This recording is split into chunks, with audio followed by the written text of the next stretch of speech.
You hear something, Peggy? Huh?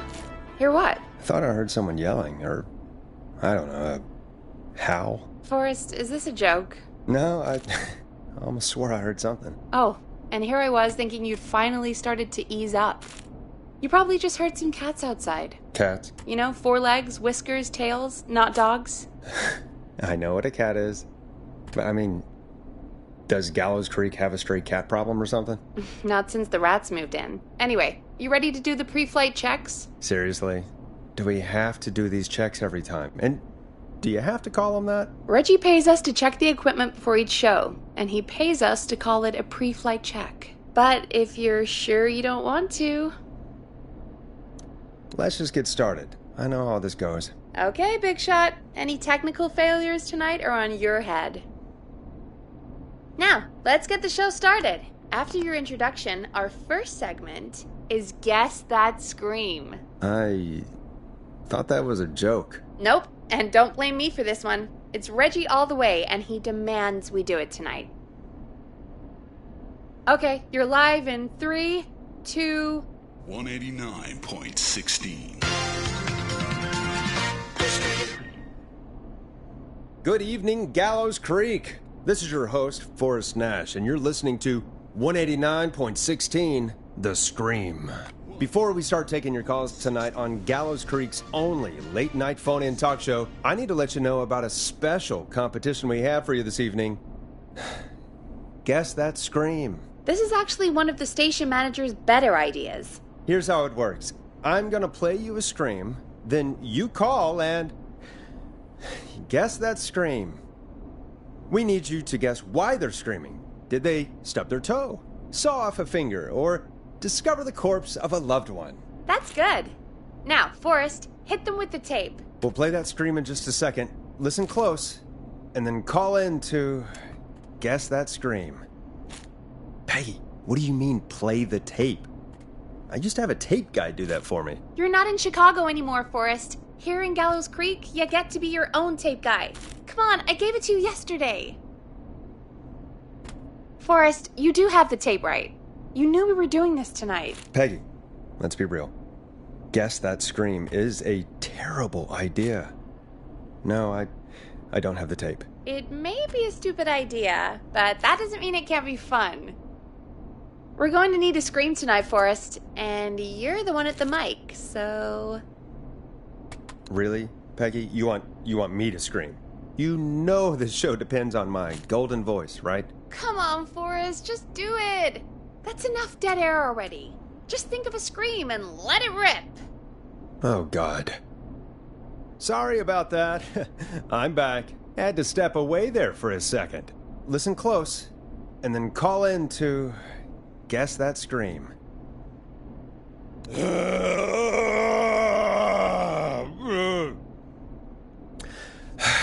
Well, folks, there you have it.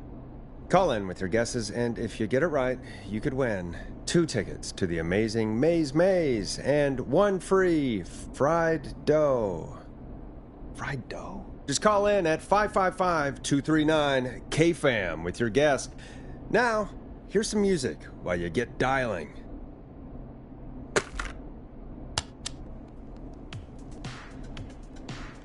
Time to go on the journey that is Blast Processor with their hit song 1980X. Oh, God, Forrest, that was amazing. Thanks. I can't wait to hear what people think that was. How the hell did I get into this mess? Lighten up, Forrest. That's going to be the highlight of my week.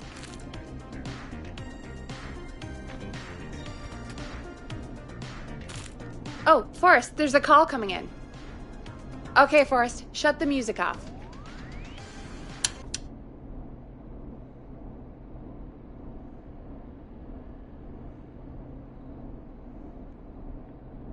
Welcome to 189.16, The Scream. Caller, you're talking to Forrest Nash. What's going on with you tonight? Forrest! Thank God I made it through. My name is Leslie Harper. I'm the 911 operator and police dispatcher for Gallows Creek. Welcome to the show, Leslie. Are you calling in to guess that scream? As a 911 operator, I bet you may have an educated guess. What? No! Look, I found a body and I need your help. 911 is calling me to report a body. Interesting setup. All right, I'll bite. What's the punchline then? Forrest, I recognize her voice. I'm pretty sure that actually is our 911 operator.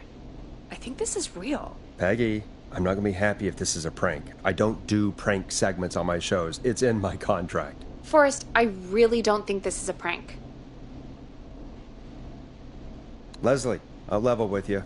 I find this hard to believe, but I'll hear you out.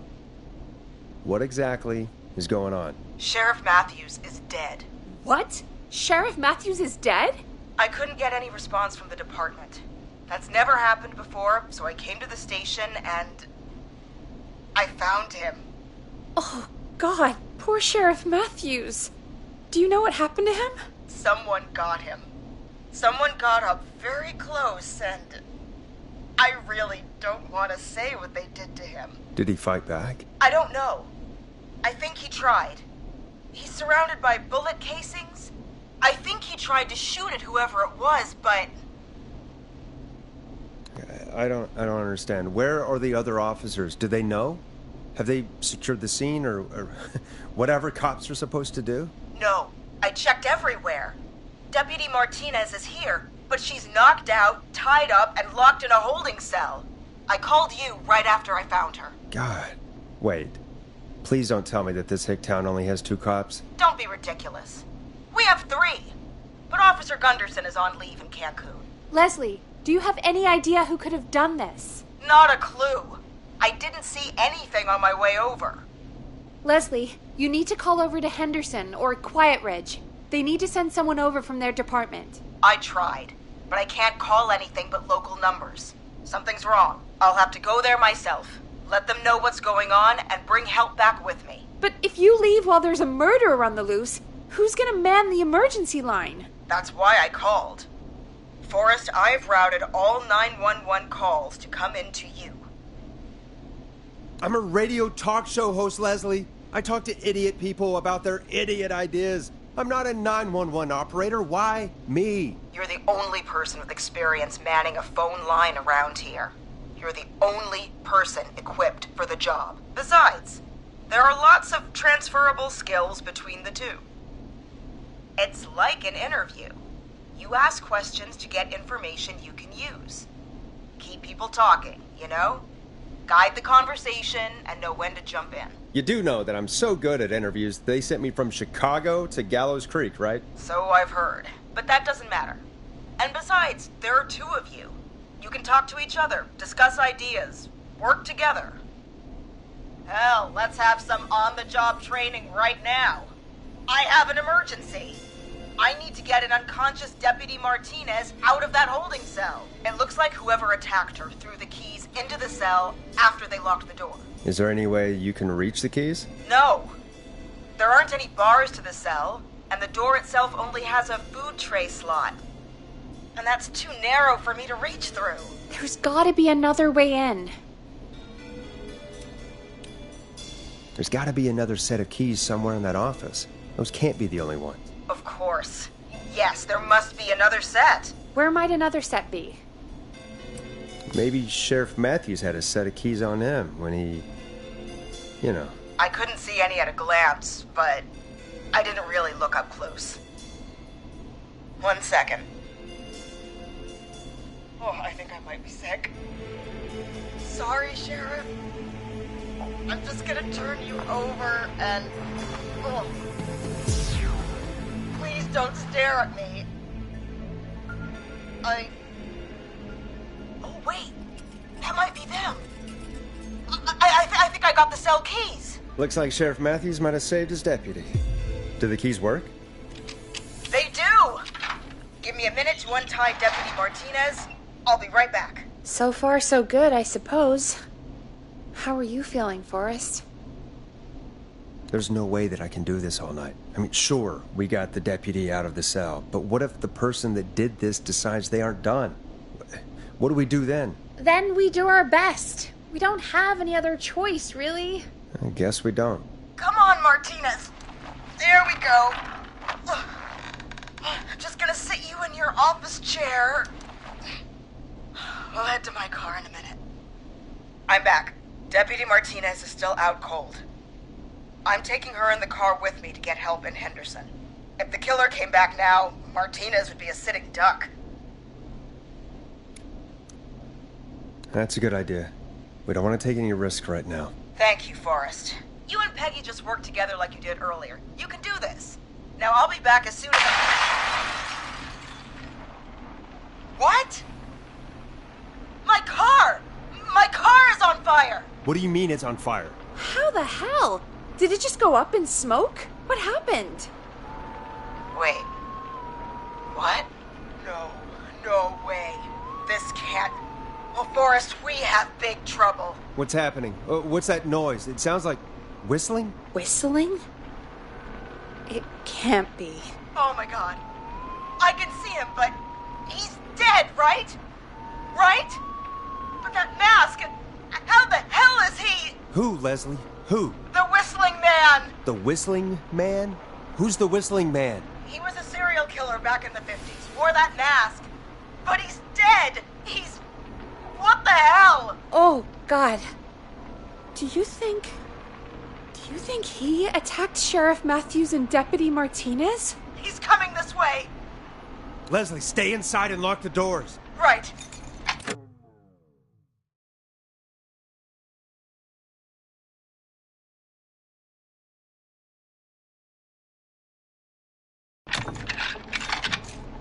Shit, we need a new plan. My car's torched. We need to think.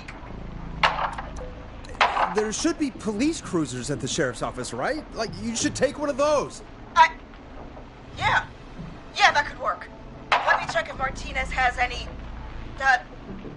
just reach into your pocket there, Deputy, and... Yes, got him. Keys for Squad Car 3. I saw that parked out front when I got here. Nice one, Forrest. Good thinking. But, wait.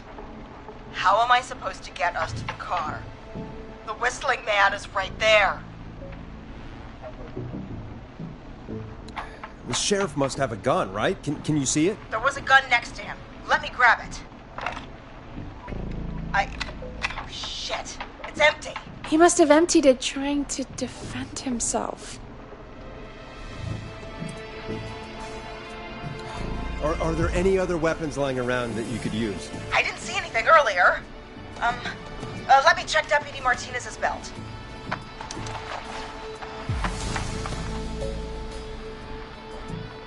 All right. It looks like the Whistling Man left her with a baton, pepper spray, and taser. I can only hold one if I'm carrying Deputy Martinez. Which should I take? I mean, it's gotta be the taser, right? Got it. I'm just going to grab Deputy Martinez and then... Wait. Do you hear that? Yes, but just to make sure we mean the same thing, what do you hear? The knocking stopped. Everything's gone really quiet. You said you could see the Whistling Man earlier. Can you still see him? Let me take a look. No, I don't see him anywhere. But I can see the car. Squad Car 3, it's right there. Okay, Deputy Martinez, if you can hear me, it's time to move. Just lean on me. Yep, there you go. Are you sure about this, Leslie? No time like the present, right? So, here we go. Again, you're hooked into dispatch now, so I should be able to radio you when I reach the car. If I reach it. Speak to you soon. Good luck, Leslie. That's one brave woman. God, I hope she makes it through this. You know, I've got to say, this really wasn't what I expected when I came into work today. Well, they always say you have to be ready for everything in live radio. Oh, I think we've got Leslie back on the line. I'm putting the call through. Hello? Forrest? Peggy? This is Leslie. Are you there? Over. Hello, Leslie! So I guess you made it to the car then. We did. Deputy Martinez is in the passenger seat, still out cold. I don't see the Whistling Man anywhere, and I don't plan to wait for him. So I'm going to get us moving. Jesus! God damn it! Get back! Get away from her! Leslie, what's happening? The whistling! No! Get off her, you son of a bitch! Yeah! Take that! Leslie, drive! Don't worry, Deputy Martinez. We're out of here.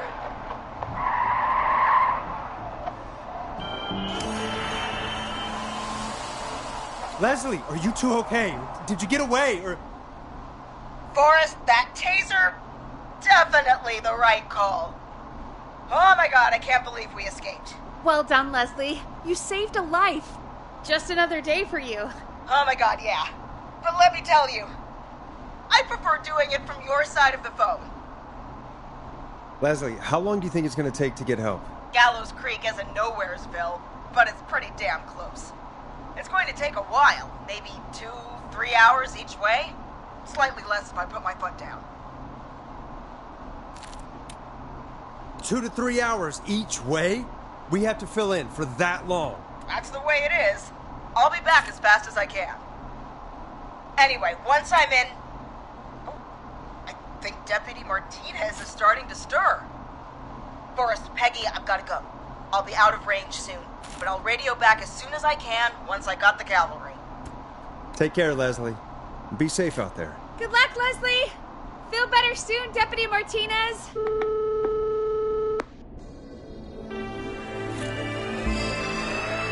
Folks, you heard it here. We've got a killer on the streets of Gallows Creek tonight. Please make sure to stay safe. And Leslie, we're counting on you. We're going to get back to the show meanwhile. If you have anything on your mind or have any information about this Whistling Man character, then give us a call. We'll talk here on 189.16, The Scream. For now, here's another hit record for you all to enjoy.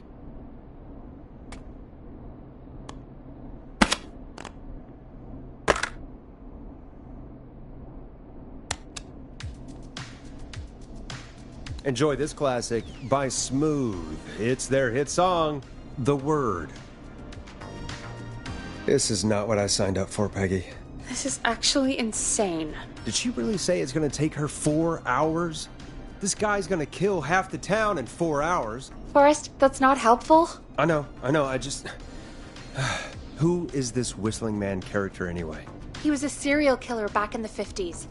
Edward Marshall Mooney. Went around in a freaky mask, whistling, and killed about a dozen folks in Gallows Creek. No reason for it. No motive. He just did. Okay. What happened to him? Well, police chased him up to Ellis Point one night. We call it Whistling Point now. And it was on this night actually. The police cornered him and he jumped into the river. His body was never found. So is he alive? Dead? I mean, what's the story? Story is he's biding his time, waiting to take revenge on the town. All right, that's the story. What's the truth? Other than we have a whistling killer on our hands tonight, I don't know. All right. Copycat or ghost killer, I guess we'll do our best. That's the spirit! At least we got the word out, I guess. What kind of listening figures do we get at this time? On a Thursday, after midnight, could be around 35? 35? Isn't 3,500? Huh. I didn't realize Gallows Creek was that large. No, 35 people. At best.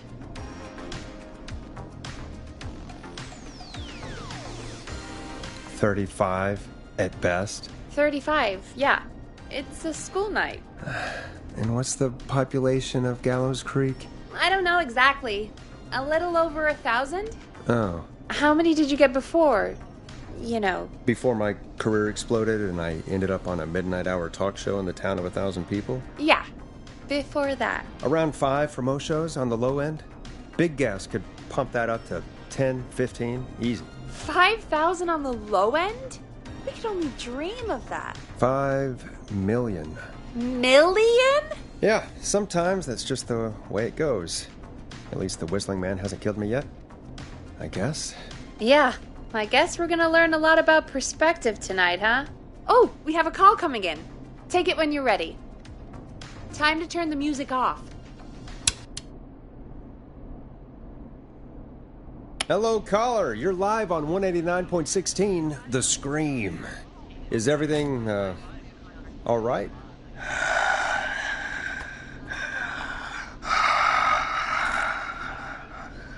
Okay, who is this? Are you, hello? Hello?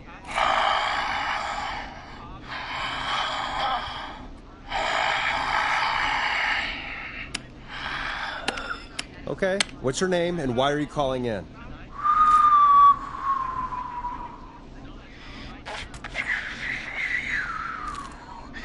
You know my name. I've come back from the dead to kill again. No one's safe. Do you accept requests? I've got a list of names I'd love to see in the obituaries. Maybe you must make a sacrifice to us. A sacrifice? To us? I mean, me. We want cheese-dusted pretzels. I want cheese-dusted pretzels. Or I'll cut your face off. Goddamn kids. I'm cutting them off. Yeah, cut him off. We also want a mega gulp. For anyone just tuning in, we do in fact have an actual killer out on the streets tonight. Anyway, this next one's dedicated to all of you staying inside with your doors and windows locked.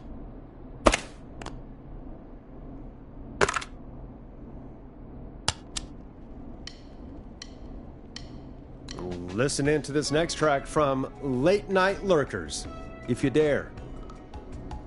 Peggy, the hell was that? Kids pretending to be a killer who right now is stalking the town? It's a thing.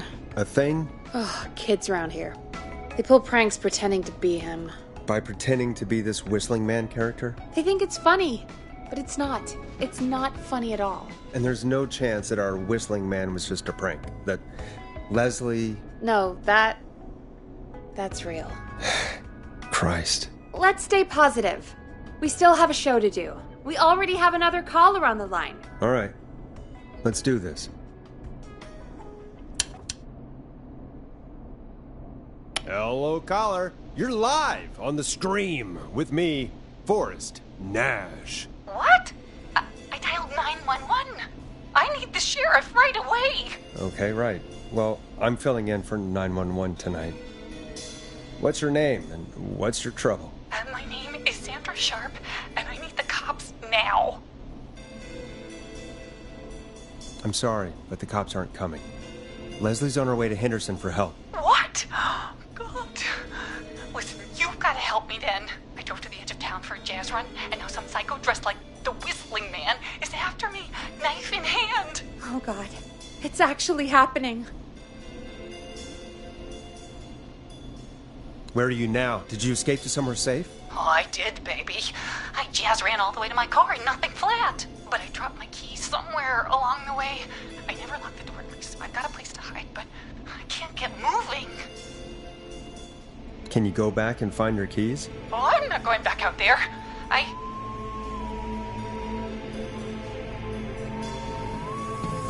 Oh, shoot. Oh, he's back. Look, I don't know a thing about cars, but I gotta start this engine without the keys, and you're gonna have to help me. Wait, I don't... If it helps, I've got a toolkit buried beneath my spare sweatbands. I'll call you back when I find it. You're listening to 189.16, The Scream. Hosted by me, Forrest Nash, your friendly neighborhood radio host, mechanic and savior. Sit tight while the record spins, folks. This one goes out to you, Sandra.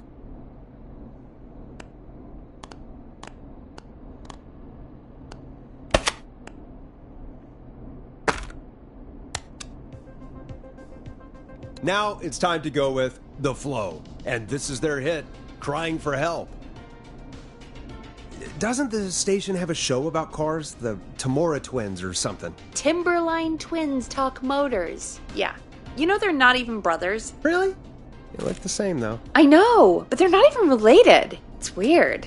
I asked them about it once, and they got really sweaty and defensive. Anyway, go see what you can find. The offices are out the door and down the hall.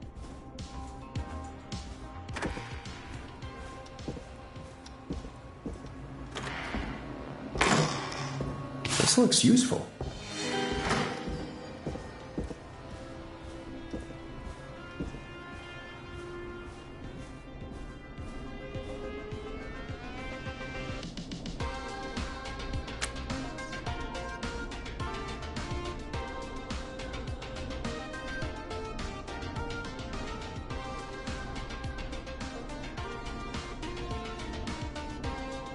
You find anything? Yeah, I found a magazine about hot wiring cars. Well, that sounds perfect.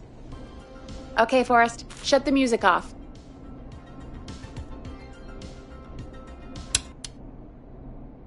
Caller on line 1. Thanks, Peggy.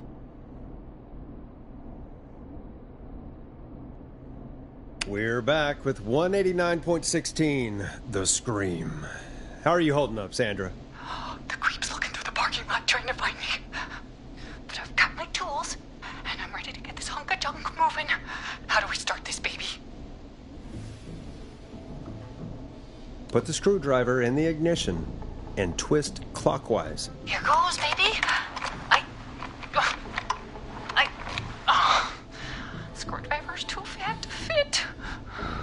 What next? Unscrew the steering column. All right. Just turn. 1, 2, 1, 2. Oh,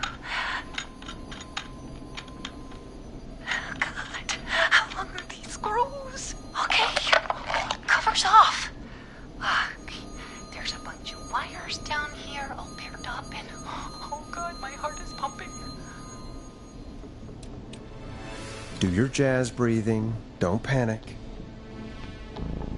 Okay. I can do this. There's a red wire, a blue wire, a yellow wire, a green wire, and a brown wire. What's the serial number on the steering column? The number is 576-894-320. Strip and twist together the red and yellow wires. All right. We take the red and the yellow, and we twist, and we turn. Oh, perfect. I also see pink and purple wire. What next?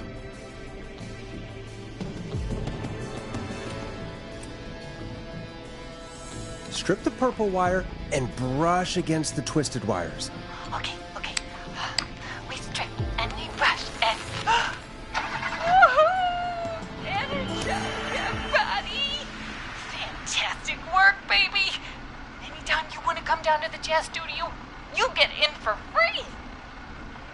I almost can't believe it, but we did it. Nice work, Forrest. I bet Sandra is positively jazzed that you answered her call. You bet I am, baby!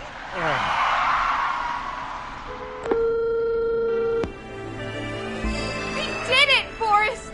We sure did. Here comes another hit track that we're excited to share with you. And remember, if you're also having car troubles, then tune in to Timberline Twins Talk Motors here on 189.16, Monday to Friday at 5. Take it away, Forrest. It's David Scopo with Moonlight. I still can't believe this is happening. Right? Like Gallows Creek didn't already have enough to worry about? What do you mean? Gallows Creek is a miserable place to live. Really? Miserable?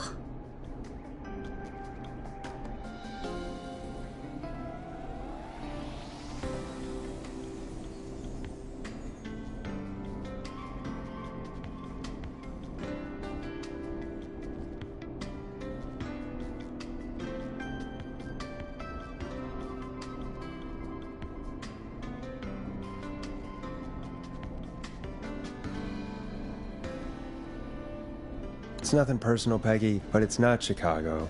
Or, hell, it's not really anywhere. Well, I like it here. People are polite and, friendly, usually, if you get to know them. Come on, there must be something you like about this place. I guess some folks have been okay. You're not terrible, after a while. Not terrible after a while? High praise coming from Forrest Nash. You know what I mean, Peggy. I do. It's Forrest Nash for, I think you're swell. Anyway, I hope the killer is done for the night, and that Leslie gets back soon. Me too. Can we at least call off that stupid Guess the Scream contest now? Yeah, that'd probably be a good idea.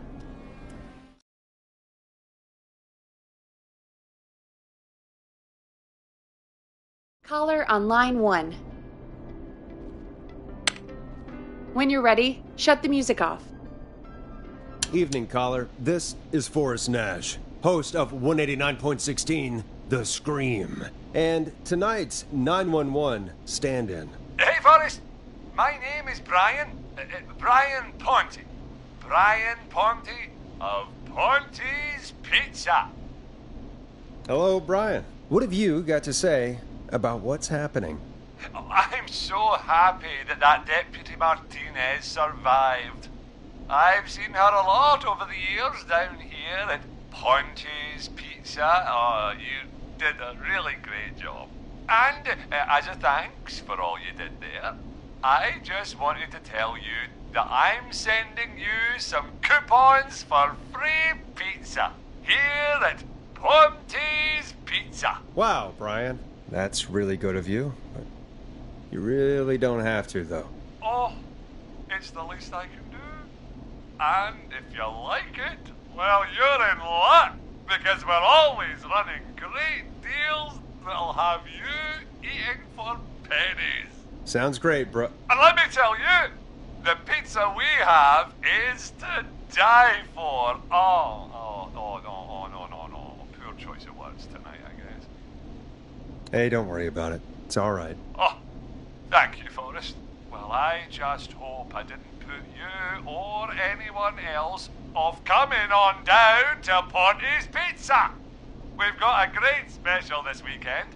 Our famous beer and pizza deal. Wait a minute. Come on down to Ponte's Pizza this weekend. You've just got to pay for one slice to get yourself... God damn it, you're just calling in to advertise your shop.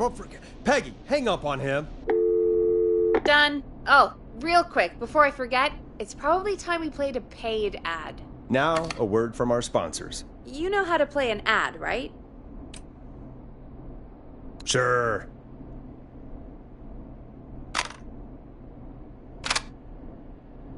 Done.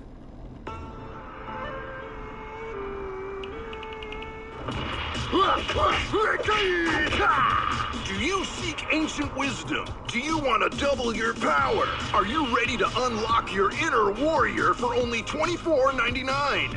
Then step into Master Robbie's deadly dojo of Kung Ra-Te and receive direct by video warrior instruction from me, Master Robbie. You will learn the 4 qualities of an ultimate conqueror.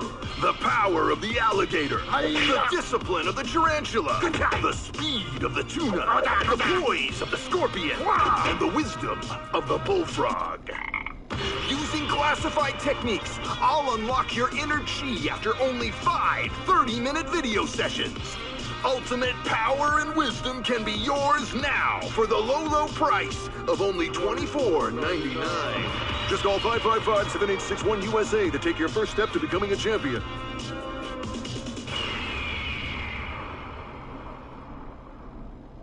Never forget the element of surprise! If you buy today, you'll receive 2 additional VHS tapes, the tornado technique, and karate lovemaking. Call today! Do people really buy this kind of thing? Don't pretend like you're not interested. I mean, I wouldn't buy them, but I might watch them, I guess. Yeah, I bet karate lovemaking sure is something. Is Forrest Nash at a loss for words? Let's just get to the show. Wow, what a deal. Only $24.99. And I'm not just saying that because they're paying for the airtime. But unless they pay us more, then it's time to get the show moving along with our next caller. Welcome to The Scream with me, Forrest Nash. Yeah, Leslie. This is Maurice Russell from the Gallows Reporter. I'm at the office. This guy just broke in downstairs and... Wait. Forrest Nash? I want to speak to 911. Put Leslie on. What? God, another one? Leslie's driving to Henderson right now. She left me in charge. Why on earth is Leslie... Oh, never mind. Just put me on with Sheriff Matthews. Sheriff Matthews is dead. Dead? What happened? Did you witness the incident? Are you willing to do an interview for the reporter? I can cite you as an anonymous source, if that's a concern.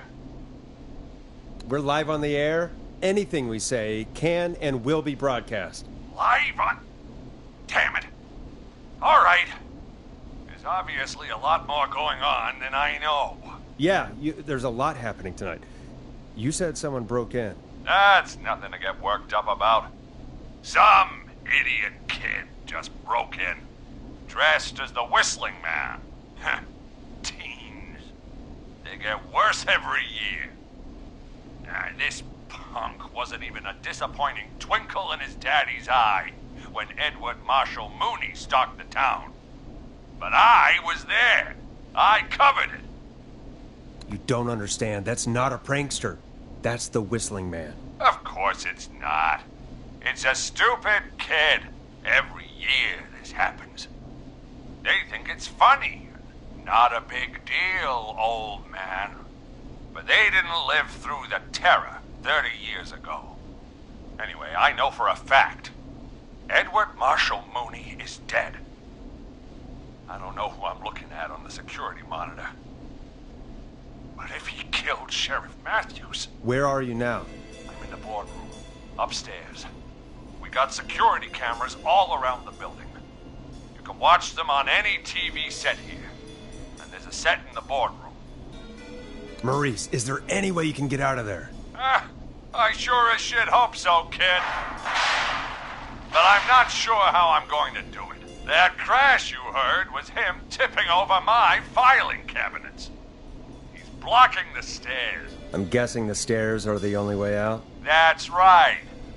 And it would take me a good few minutes to move those cabinets. We need to do something. But what? All we can do from here is... Forrest, I think I've got it. Why don't we call the killer? They'd have a bunch of phones set up across the office, right? In different rooms, with different extensions. So we call one of them. Draw the killer away. Buy Maurice time. That could work. Exactly. It's worth a shot. I can hear you, you know. The son of a bitch hasn't killed me yet. Sorry, Maurice. Peggy and I were just trying to figure out... You realize how stupid that plan sounds, right? For that to be successful, you're gonna need every phone extension. Plus, a plan of the entire office floor. All delivered while the killer is en route. I've got it. And thank God I've always been cool under pressure. Don't go anywhere.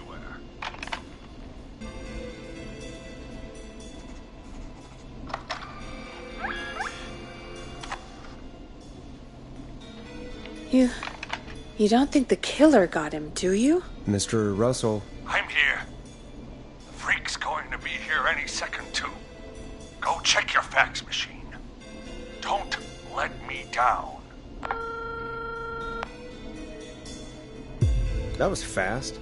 How do you know our fax machine number? K-Fam and the Gallows Reporter have a pretty long history. Tell me where the fax machine is again, Peggy? The fax machine's in the office on the other side of the hall. Thanks, Peggy. Be right back.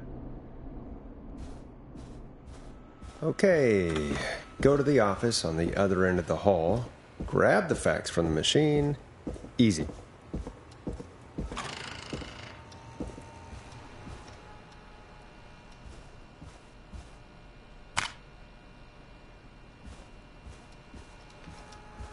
This must be it.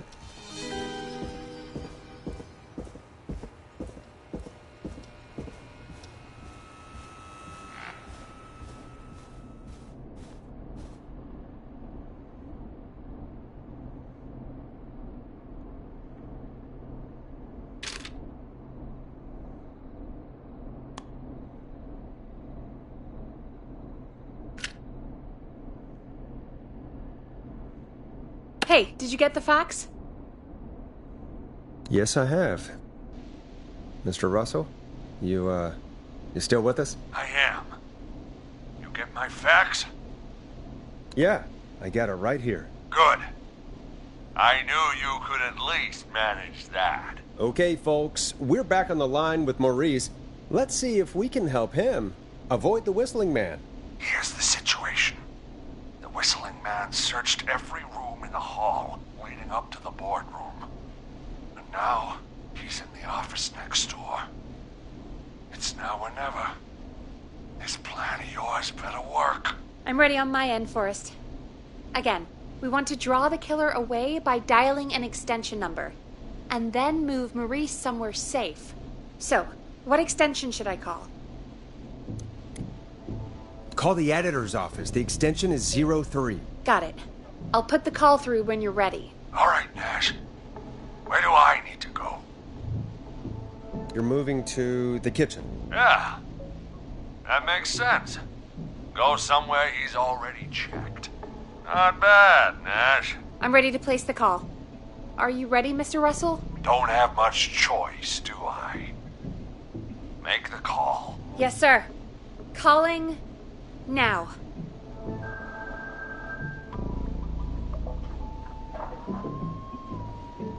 I can't believe it. He's actually heading to my office.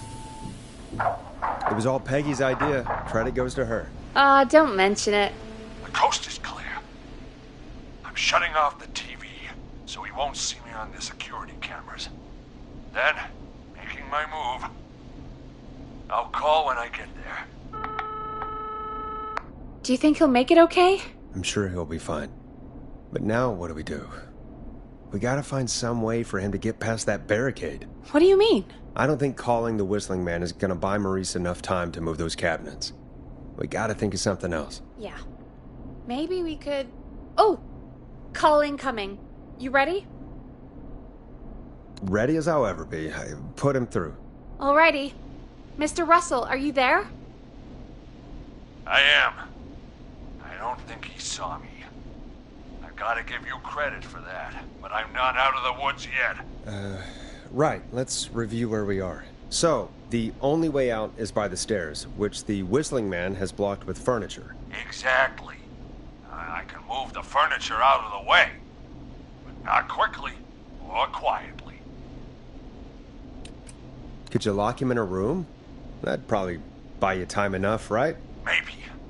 But the damn fire regulations say every door in the office has to unlock from the inside.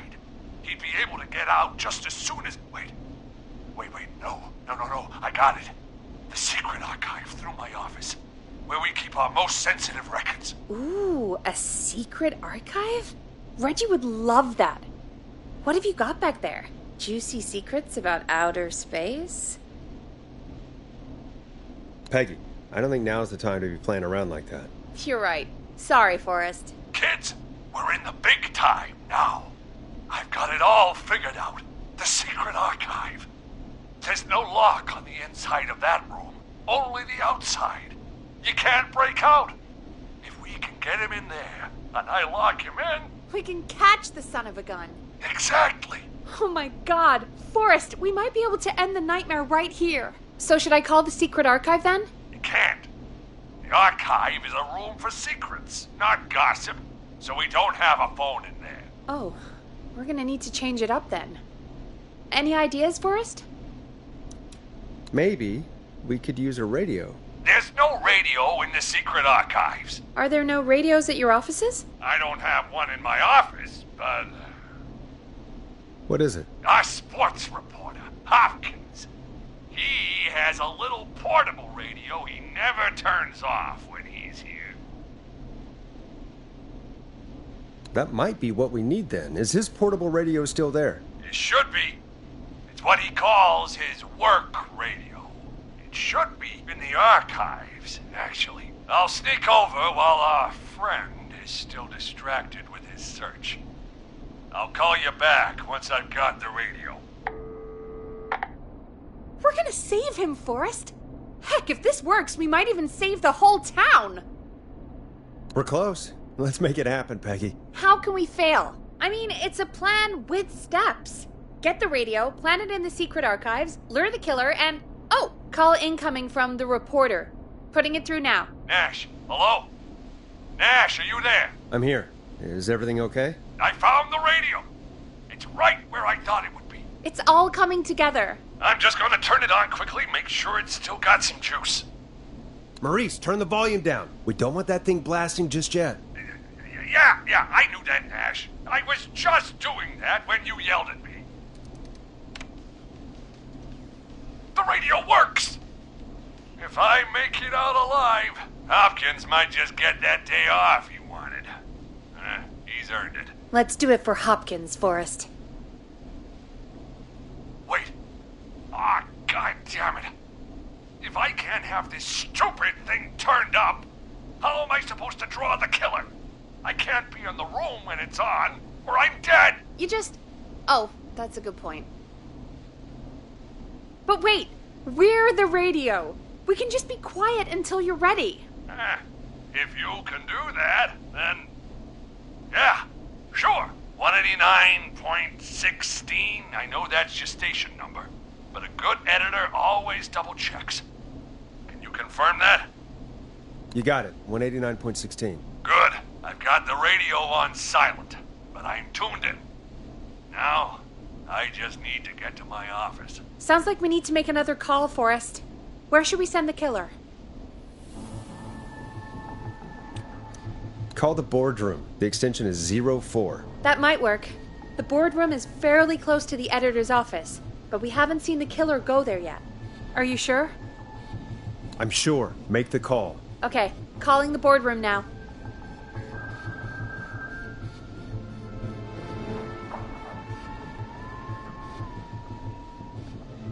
He's on the move.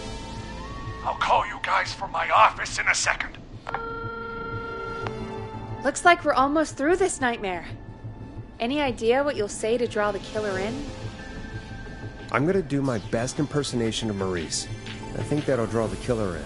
What's your Mr. Russell impression? I think I gave that masked freak the slip.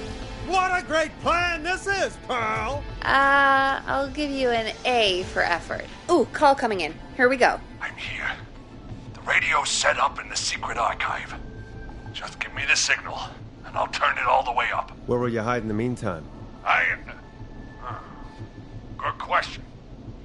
It's under my desk, but you can see under it. I've got a big cabinet, but that'll take me a second to get into. Anywhere else? Not really. There's the secret archive itself, but that's where the killer's going. I could try the cubicles, but they're pretty far away. Your judgment has kept me alive so far, Nash. What do you reckon? Hide in your cabinet. All right. Well, this is it. I'm going to go turn the radio up to full blast now.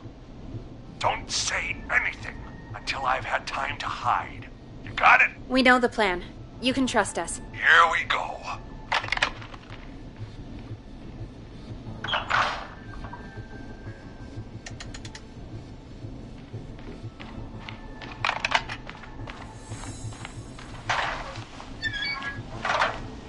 I think it should be safe now, Forrest. That's it! No more hiding! I'm a tough old man. I've been on the beat longer than you've been alive! Come on down, Whistling Man. Come and get a knuckle sandwich.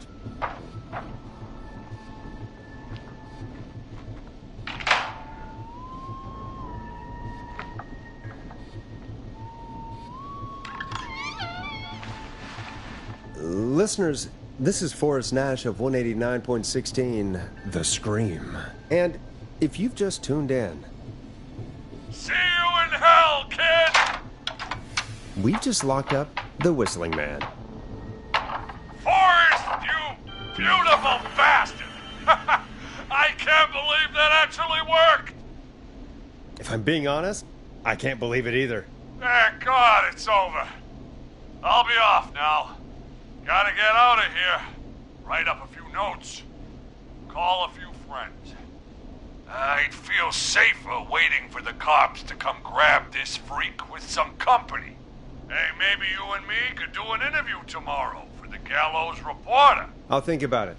Let's see what tomorrow brings. I'll take that as a yes. Talk to you soon. There we are, folks. The Whistling Man is locked up. Let's all take a deep breath. And play some killer tunes.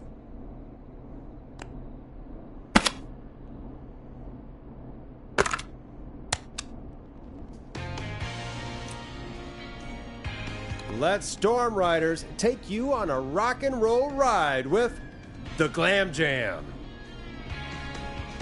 Looks like the night should be pretty easy from here on out. Right? Thank God that's over. I guess we got some downtime now. I could ask you some questions to kill the time? You're gonna interview me. You sure about that?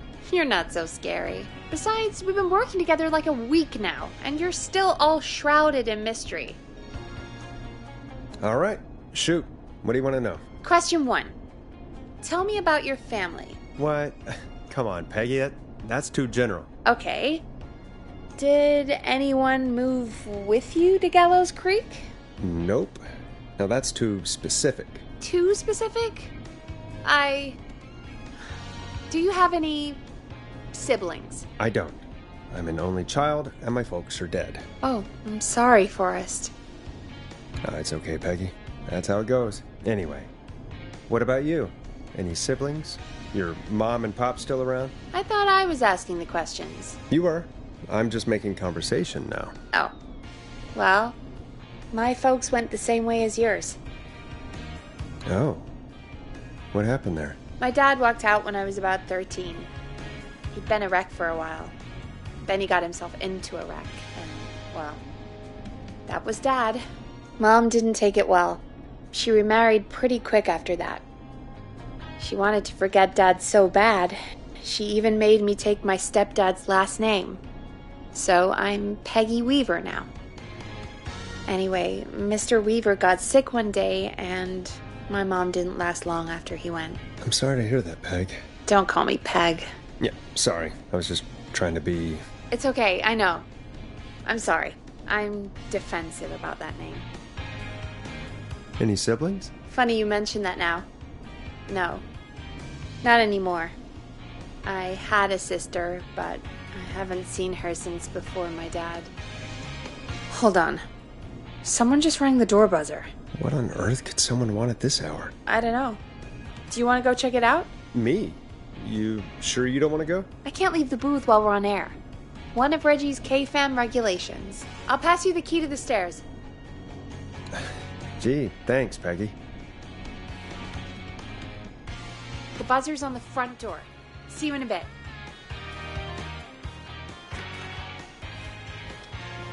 Okay, down to the first floor, then check the door.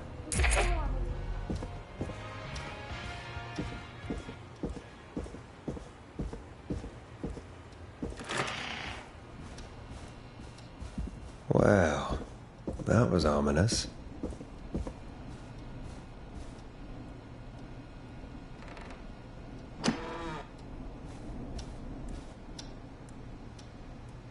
Nice. New music to play.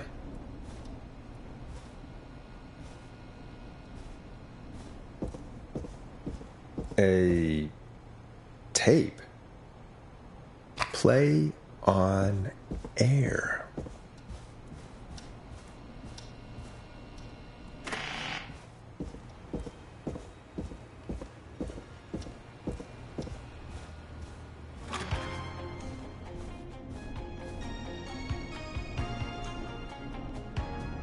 Who was there? I didn't see who it was. Are they still out there? No. They left as soon as I went down there. They pushed a cassette through the door. It says, "Play me on air." Alright. Well, turn the music off and play it.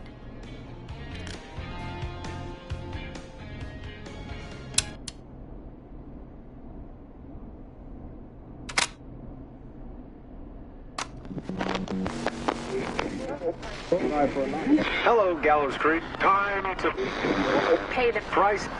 Time to pay for lies. Time to sit there. I will punish you. I'm going to enjoy this.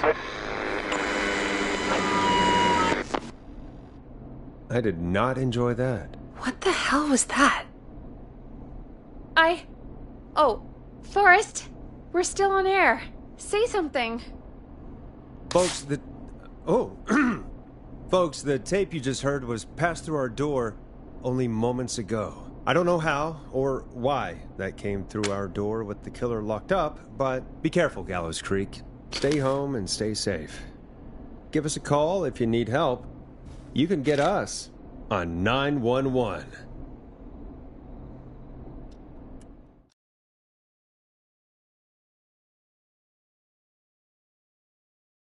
Hey, we had a call come in. Caller, you're on 189.16, The Scream, with... Ash! Shut up and listen to me! Mr. Russell? What's wrong? Are you okay? I said listen! He's gone! The whistling man is gone! God damn it, I thought you locked him up. What's going on? Damned if I know, Nash! Mr. Russell, where are you now? What happened? Well, after our call, I cleared the stairs and went home. I phoned some buddies. We came back here to keep watch. Then what happened? I'm getting to that. We came back here. Door was shut, just as I left it. We had a couple of drinks, and, well, there was a bunch of us, and we were all armed. They thought we could teach the freak a lesson before the cops got him. I don't blame you. I would have been tempted to do the same. Have you both got a screw loose? You know what the Whistling Man's done tonight. This was not my idea. The guys just grabbed their weapons and unlocked the door. I braced myself and... Then nothing. The room was empty. The door was still locked. How the hell did he get out? Are you sure it was still locked? I'm telling you, it was locked. No way out of there. None. Maybe. I mean, I know it's crazy, but if he's back from the dead, then... Don't be ridiculous, Peggy. It would explain things. I mean, how do we know he's not? Mooney, there's no way. Whoa, did you say something, Maurice? Baloney. I said baloney. Look, I don't want anything more to do with this. I'm clearing out of Dodge. And I recommend you and everyone listening do the same. He seems really spooked. Wouldn't you be if you got attacked by a serial killer who turned out to be a demonic spirit?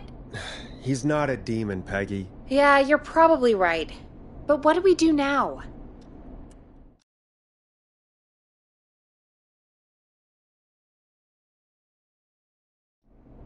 Thank you again, Mrs. Mackenzie, for the helpful tip. The bagger at the grocery store cannot whistle. We'll remove her from the suspect list. Let's go to a break. I need you for a second. All right, folks. We need to take a quick break. This one's for all those folks out there keeping the hatches battened.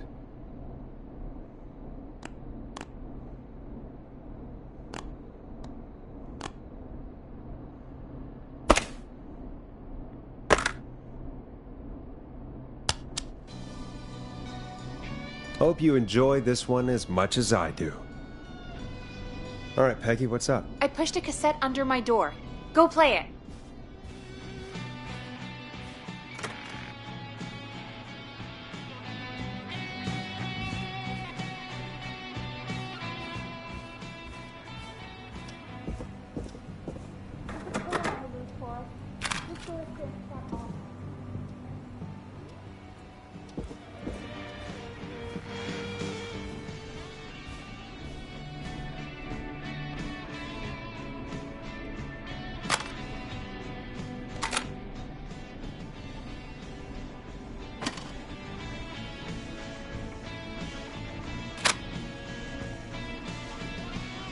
try your call again. Straight to voicemail? My God. Are there any professionals at KFAM? This is Gina Franklin. I'm calling because your backwater station has not honored our agreement. We gave you Mr. Snatcher's newest single, the kind of honor you've never had and probably never will again. And we've still not received any information about when you're fitting it into your busy programming. I'll be frank, I didn't want you as part of this debut, but Mr. Snatcher, due to his prior friendship with Mr. Nash... Prior and current friendship, Gina. Forrest, mate, you alright? Don't worry about Gina, you know how she is. But yeah, can't wait for you to hear the new single, man. I think Final Breath is my best work yet. I really hope you and your listeners like it. And man, if you ever find your way this side of the pond, let me know. We'll have to catch up. Damn it, Roddy. If Final Breath isn't played on your airwaves by the end of Mr. Nash's show tonight, the next call will be much less friendly. That was Roddy Snatcher, Forrest. You know, Roddy Snatcher? Are you a big fan of Roddy? I love Roddy. I Will Always Find You was my song. I wish we still had it in rotation. Oh my God, I can't believe you know Roddy Snatcher. And I can't believe you didn't tell me he sent you his new single. We have to play Final Breath. Where is it? I found it earlier, hidden away at reception. Ugh, why didn't Barbara say anything? I mean, well, if that fiasco last Friday about the missing Knife and Easy track is any indication, folks at KFAM aren't against hoarding station music for personal use. I think we're still missing a few tracks, actually. Well, we have it now. Let's put it on. Gallows Creek, I'm pleased to say we're in for a much-needed treat. Up next, courtesy of the British sensation himself, is a track you won't hear everywhere. Here's Final Breath by Roddy Snatcher. Wow. God, Roddy's the best. He is. And more importantly, we should be safe from the worst of Gina Franklin.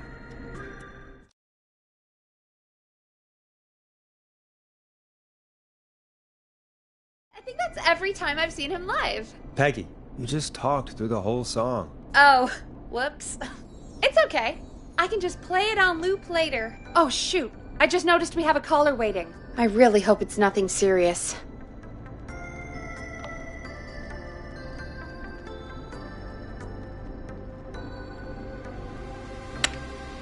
Okay, Forrest, shut the music off. Evening, caller. This is Forrest Nash, host of 189.16, The Scream. And tonight's 911 stand-in. This is Murphy. Hello, Murphy. What have you got for us tonight? Two things, Forrest. First, happy birthday to my son, Fernando. He's 3 today, and man, being his daddy has changed my life. I've learned how to live, how to laugh, most importantly, how to love. Aw, happy birthday, Fernando. Happy birthday, Fernando. Thanks. And now, my other thing. I'm putting the word out to this so-called killer. You think you're tough, huh? Big man with a big knife, huh? Reuben, come face me, a true warrior, at the Gallows Waste Disposal Plant. Guess what? This is a bad idea, Murphy. I got all the tapes in Master Robbie's Dojo series. So get ready, Whistling Man. You just let loose the junkyard dog. Oh, no. And there he goes. Ladies and gentlemen, keep your fingers crossed for Murphy as he tries to become our hometown hero. Although, having heard that Master Robbie ad earlier, well, don't get your hopes up too much. Anyway, we'll be right back after this commercial.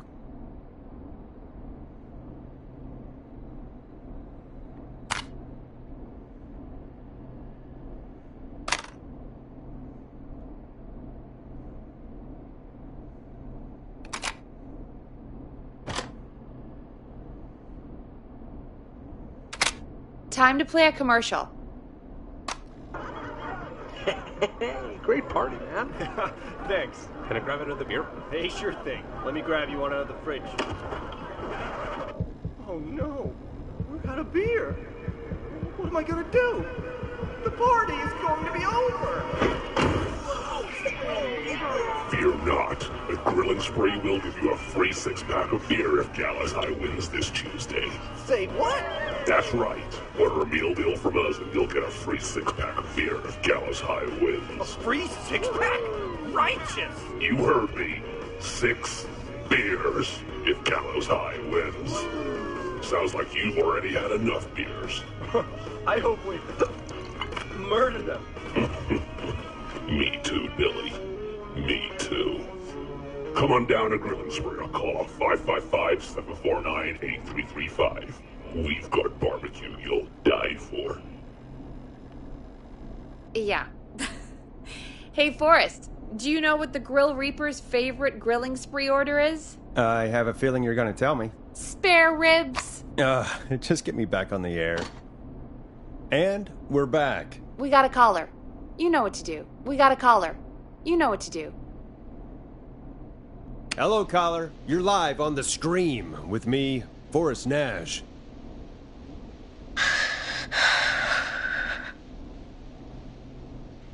Who's there? Who is this?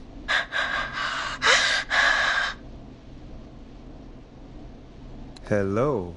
Are you still with us? Forrest? He called me? That horrible whistling down the phone. He's coming for me? Jesus. Okay, listen, caller. Don't panic. We've done this a few times now. We can help you. A few times already? So, you saved them, or? We sure did. You're in safe hands. Okay. Okay. We're gonna help you. Can you tell me your name, caller? I'm Dr. Sullivan. Virginia. Sorry. Take some deep breaths, Virginia. You're gonna be okay. Please don't let me die. I won't. Just calm down. Tell me where you are right now. What's your address? Oh, God.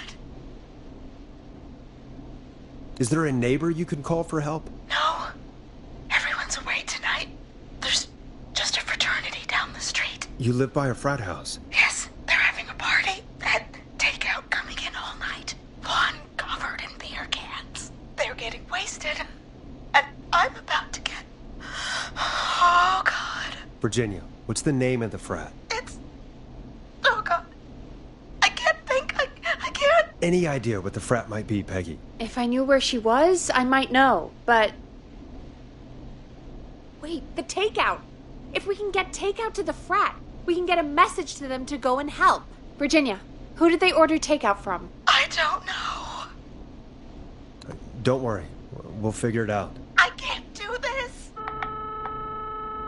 Well, folks, seems like our Virginia hung up. While we try to figure out what takeout to order, here's some music for your own midnight snacks.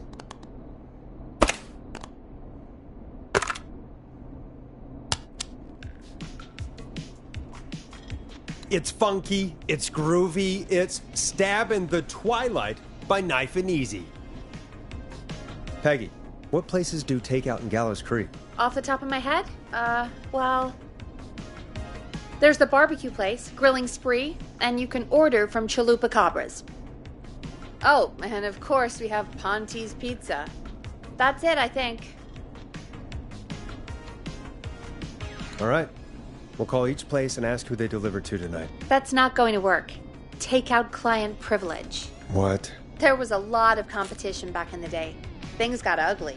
It's a long story, but what we can do is this. We figure out where the frat boys ordered from, call the takeout pretending to be from the frat, place an order, and include a note asking them to call the station. There's no other way, is there? Not that I can see. Well, let's not waste any time then. That's the spirit. You got any suggestions on where to look? Check the offices for anything food related, and maybe the kitchen downstairs. You'll need a key for that. I'll just slide it under my door now. Thanks, Peggy. God, where to start? What would make me order from somewhere if I were a partying frat boy? We have a food critic, right? Chad or Brad or... I'll just have to look around.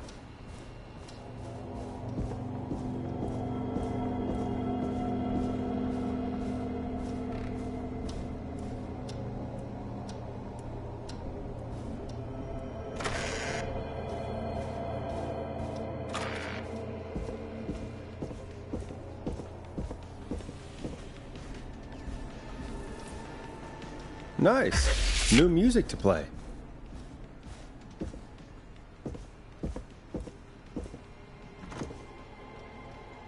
Rooting through trash.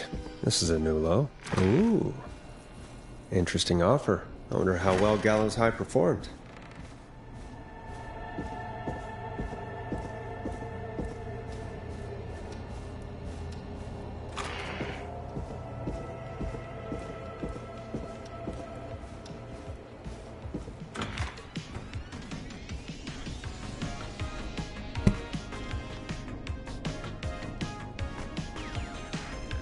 Hey, find anything useful? Yes, I have. That's great. Are you ready to get back on the line? Let's make the call. Time to turn the music off.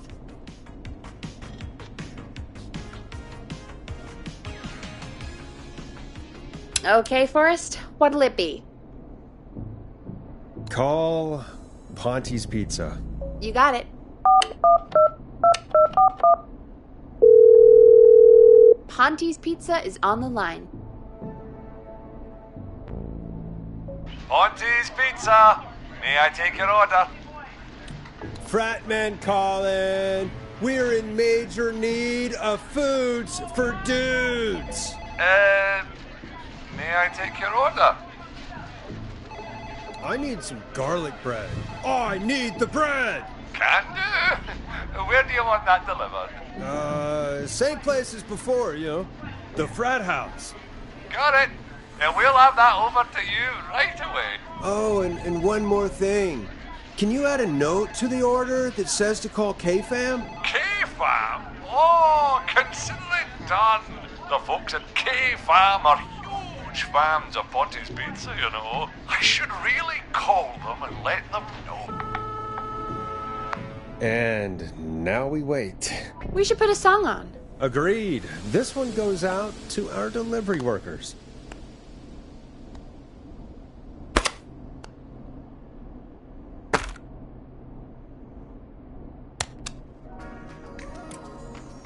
This is I'm Coming to Getcha by Vice. One of the best tunes this year.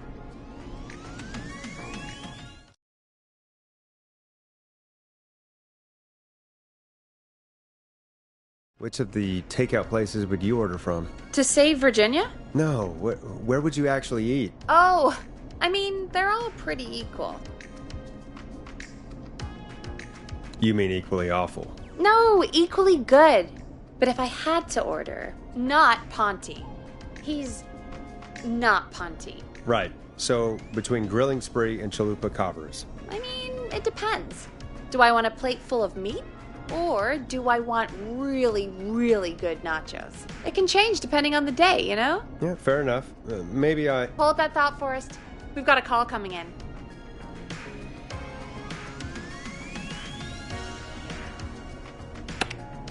Okay, Forrest, shut the music off. Hello, caller. You're live on the stream with me, Forrest Nash. Hey, this is Fratman Bunker. We got some garlic bread and a note to call this number. Yes. Bunker, this is Forrest Nash from 189.16, The Scream. And... Is this Goose? Oh, man. It's totally you, isn't it, Goose? This is such a Goose prank. No, this is Forrest Nash, host of... Sure thing, Goose. Listen, I need you to... Goose, come get beer. Your brothers are waiting for you. I'm not Goose! How can I prove this to you? Let me get a second opinion on this. Norman the Barbarian! What do you think?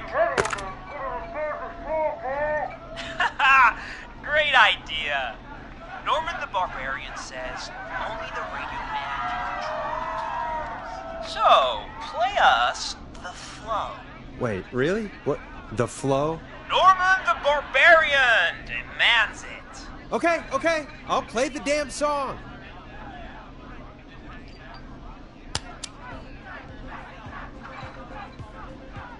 Oh, shit! Okay, Radio Man. Got my attention.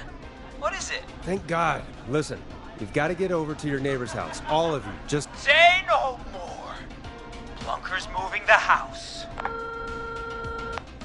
Forrest, line 2. Hello. You're live on 189.16, The Scream. Forrest, it's the killer. He's at the door. Grace. Oh my God, it's you, isn't it? God, I didn't talk, I promise. Whoa! The party has arrived! Oh, thank God. He's gone and... Oh, is that you, Radio Man? Don't worry, we brought the beer. Good times are here. I could use a drink. Thank you, Forrest. You're welcome, Virginia. And thank you to Plunker and his fraternity brothers. Some heroes wear capes. Some wear sheets as togas. Hey, Forrest, did you hear what Virginia said earlier? What was that all about? Clive, I didn't talk. Do you know what she meant? There's a janitor here at the station named Clive, but your guess is as good as mine. All right, folks. Seems we may have a lead. If any of you know a suspicious Clive, then please call in. It could save lives. In the meantime, looks like we have another caller. When you're ready, shut the music off. Hello, caller. You're live on The Scream with me, Forrest Nash. It's great to speak with you, Forrest. As a local small business owner, I find this all horrifying. A killer roaming the streets of our fair town? Terrible. I hear you there. It's a scary time for everyone in Gallows Creek. How are you holding up? You somewhere safe tonight?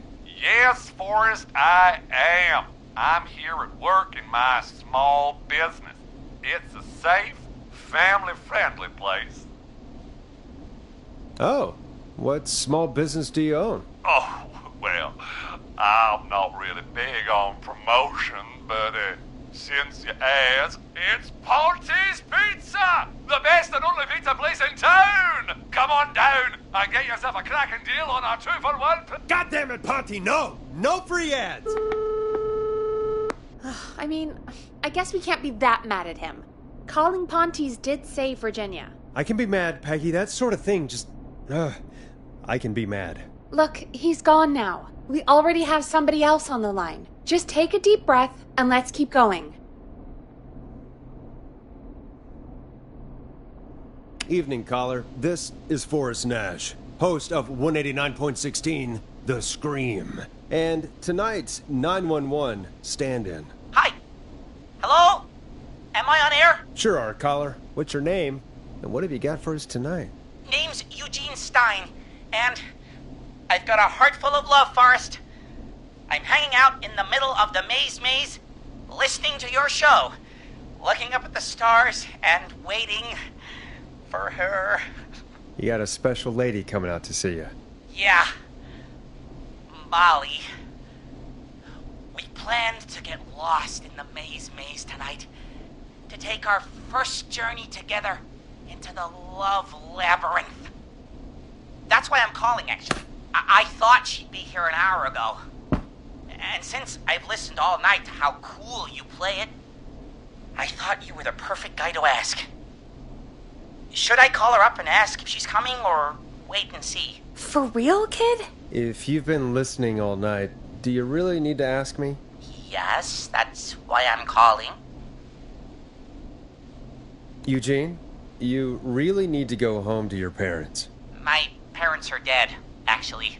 But, Oh, jeez. yeah, I guess it's not the night. Hang on. I hear some rustling. I guess she came after all. Molly! I'm in the middle! It'll take a little while to get here, but, thanks again, Forrest. It's been good talking. Wait a second. Molly can't whistle. No, this is supposed to be the best night of my life! Not the worst. Stay calm, Eugene. We'll get you out of this. Carm! I'm about to die a virgin! Listen, Eugene. Breathe. Hide. And call back in a minute. We'll get you out. I'll do it for Molly. But please, hurry. Well, listeners, while Peggy and I deliberate, here's a track for all you lovers out there.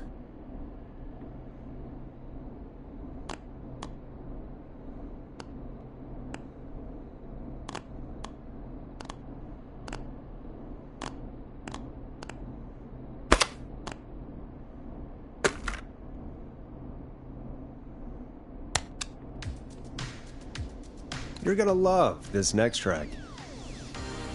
How the hell am I supposed to get him through the maze? You know Barbara, our receptionist? She's a maze fanatic. Shame she isn't here. I was supposed to go with her last week, but she changed her mind. Why'd she change her mind? She went with that jerk Brad instead. Does everyone in Gallows Creek go on dates in the maze? A lot of folks do. There's something nice about getting lost, I guess. And besides, there's not much else to do here. Maybe we should call Barbara then, if she's so big on the maze. We could, but I don't actually know her number. But she probably has maze stuff somewhere. Go and see what you can find. That'll hopefully be enough. Which one is Barbara again? Barbara! You know, Barbara! Forrest, I've seen you speak to her. Help me out, Peggy. She's the receptionist. Sits at reception, never does any work because she's talking to Brad all day.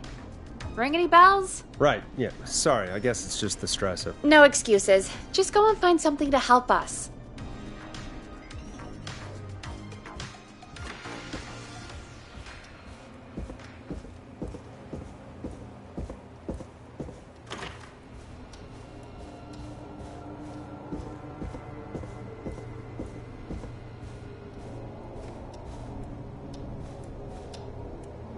Bingo. Here's what I was looking for.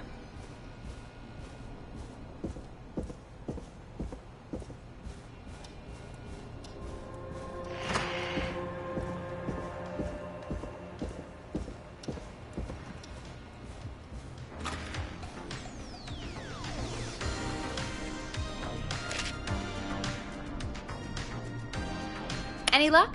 Yeah, I found a map for the maze in the trash. Why was it in the trash? Never mind. It doesn't matter right now. That's a question for Barbara later. Eugene called while you were away. He's on line 1. Okay, Forrest. Shut the music off. Welcome back to 189.16, The Scream. I hope you lovers like that track. And I hope we can help our lover in the maze. Eugene, you're back on air. I'm lost, Forrest. I just ran and I don't know where I am. I'm at a crossroad, facing a tractor statue. There are hay bales painted gold on my right.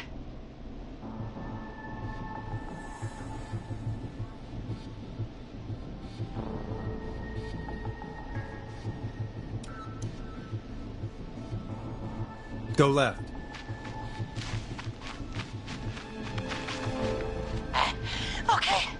Okay. I went left, then tried a right. I have a pig statue in front of me and a creepy rocking horse on my left. Go backwards. Oh, God! Why didn't I just invite her over? I'm at a crossroads.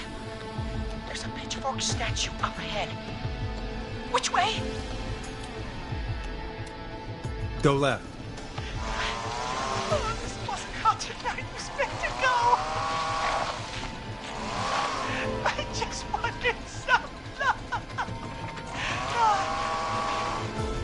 There's a tiny barn in front of me and a scarecrow behind me. Nothing to my sides. Go right.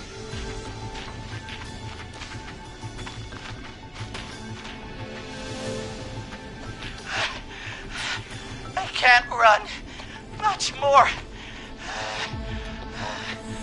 I just passed a corn silo. Didn't see anything else.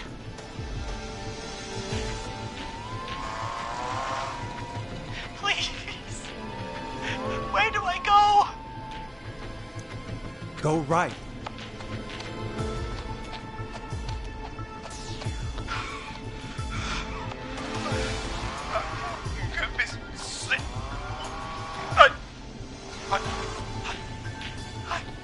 I'm out.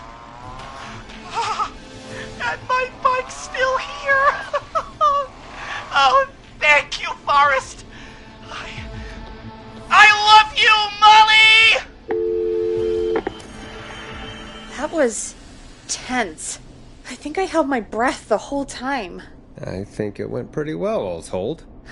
I think you're right. By the way, why do you think Molly missed their date? Do you think she's okay? Unfortunately for Eugene, I think she probably never left home.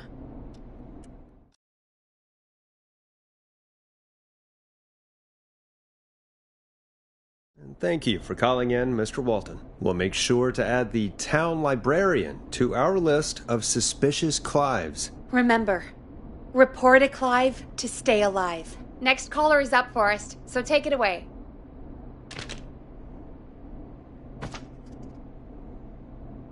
Caller, you're through to Forrest Nash on 189.16, The Scream. Hey, wonderful show tonight, Forrest.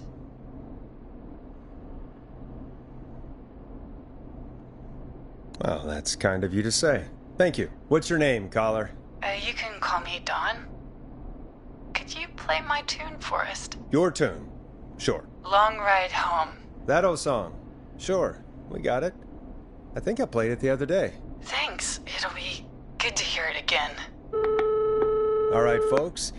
Coming up is that old classic. Forrest, I don't think you're gonna find that song. What do you mean? I played it a few nights ago. I know, but, we don't have it anymore. What are you talking about? I threw it away. You threw it in the trash? No, I threw it out the window earlier today. Peggy, that's a bit extreme, isn't it? Brad was annoying me all afternoon. He played it on repeat because he knows I don't like it. So I grabbed it and threw it right out of one of the office windows. Not my finest hour, but I can only take so much.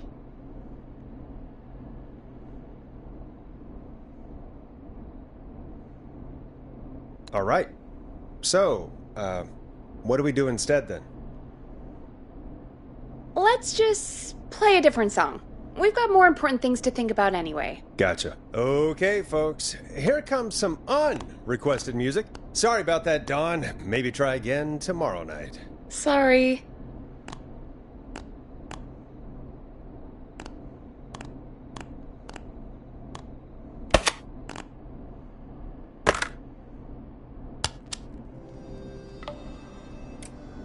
I know him. You love him. This is Roddy Snatcher with his new single, Final Breath.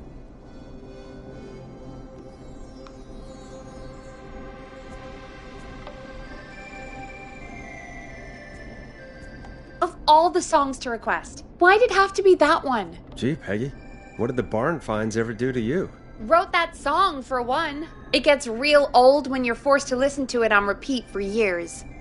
Why couldn't they just request Roddy? Oh, Forrest, scrap the song. We have another caller.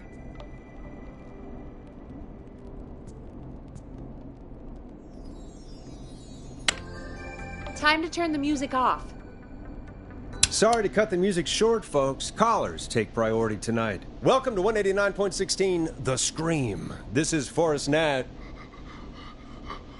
Forrest, thank God. It's me again. Murphy! Talk to me, Murphy. What's wrong? Oh, the killer got me, man. Why did I ever trust a guy named Master Robbie? I warned you not to. Hindsight is 20/20, okay? Forrest, we need to do something. Goddamn piece of... He came to the Gallows Waste Disposal Plant. Beat on me, man. Carried me inside and locked me in a dumpster. I got a flashlight, but... Oh, goddamn. I smell smoke. I think he started a fire. Hold on, Murphy. We'll call for help right now. You gotta hurry, man. I need someone here now or I'm gonna die. Peggy, get the fire department on the line. On it. All right. Now just... Come on, pick up. Hi. Yes, I'd like to report a fire over at the Gallows Waste Disposal Plant. It's an emergency. What do you mean it's not operational? Why is there no backup vehicle? Oh, god damn it! Forrest, that evil son of a bitch slashed the tires on the town's only fire engine. They can't do anything. But I have a few friends who live nearby. Maybe one of them can save Murphy. Where do they live? My friend Alex lives on the corner of Haddonfield and Romero Street, and Catherine lives on the west end of Myers Lane. And there's Jericho on the east end of Myers Lane. But he's... old. Really old. Okay, I'll check the map, see who would be best to do this. All right, Forrest, who should I call? Who can help Murphy? Call Catherine. All right, give me a second.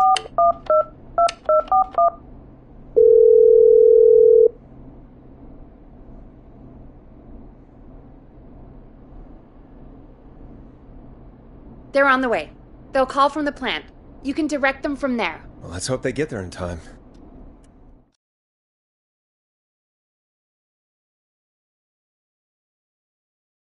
Call coming in. It's Catherine. She and Murphy are now both on the line.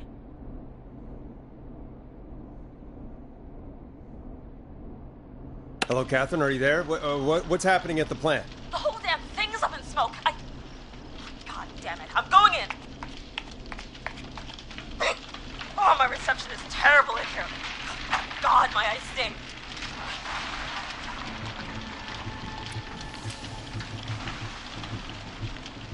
Go to recycling. Recycling. Got it. Come on, Catherine.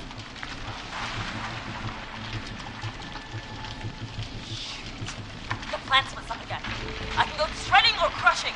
Which way? Murphy, do you know what part of the plant you're in? I'm in a dumpster, man. What do you want from me? Catherine, go to the crusher.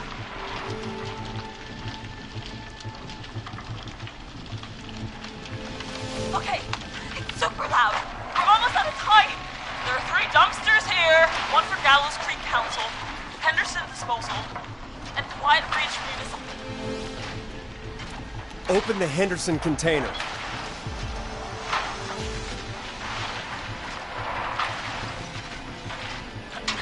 The lock is...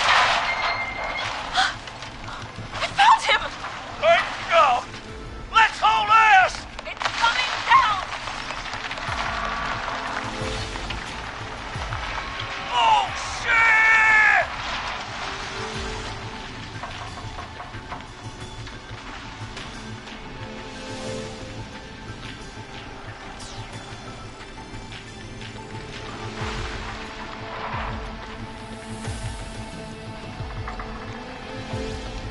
We made it! Oh, man.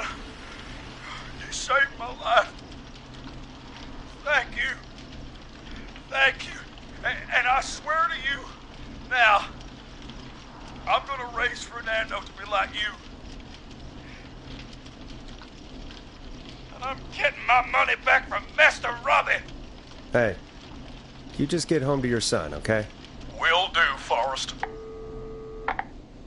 Well, folks, Gallows Creek has two folk heroes tonight, Murphy and Catherine. I'm sure their deeds won't soon be forgotten. Great job, Forrest. No time to celebrate, though. We got a caller. You know what to do. All right, folks. Another of our good citizens is on the line. Let's see what they have to say. Welcome to 189.16 The Scream, with me, your host, Forrest Nash. Forrest, Teddy Gallows Jr. here. I just want to say that my thoughts and prayers are with my Gallows Creek neighbors during this awful time. Oh, it's mayoral candidate and scion of the town founders, Mr. Gallows. Are you in danger? We need to be a town of law and order. We need cops who have the tools and funding they need to keep us safe. Okay, Teddy. I know you're an outsider to our little town here, Forrest. But you're really stepping up to bat for us all tonight. I just want to say thank you for taking a swing for Gallows Creek. Jackass. Right. Thanks, Teddy. Now, are you... Teddy, you lowlife! This is not the time to promote your damn campaign. I just want to make sure our town is safe and prosperous. That's why the Gallows Family Factory, founded by my father, Theodore C. Gallows, God rest his soul, which employs over 200... Teddy, unless you've got an emergency, I'm cutting you off. You know what? I do have a problem. A problem that's ruining our town. You know what it is? I didn't ask about a problem. I said emergency. The problem is that woman, our current mayor, Linda Cartwright. Oh, here we go. She just isn't one of us. Linda Cartwright is un-American, unstable, and... You're not better than anyone, Teddy. Just because you inherited half the town. Your producer sounds a little unstable, too. Don't you dare speak to me that way. Cut him off, Peggy. I can guarantee this kind of thing will not happen when I take office. The moral decay of... And that's enough of Teddy Gallows Jr. for one lifetime. I always feel disgusting after hearing him talk. Just play an ad, Forrest. I need a minute. We'll be right back after these messages.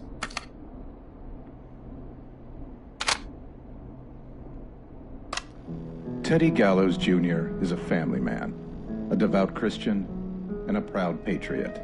Teddy Gallows Jr. is Gallows Creek. Like his father and all his fathers before him, Teddy Gallows Jr. has worked hard to create jobs, improve infrastructure, and make Gallows Creek a good place to raise a family. Unlike current mayor Linda Cartwright, Teddy Gallows Jr. lives in Gallows Creek.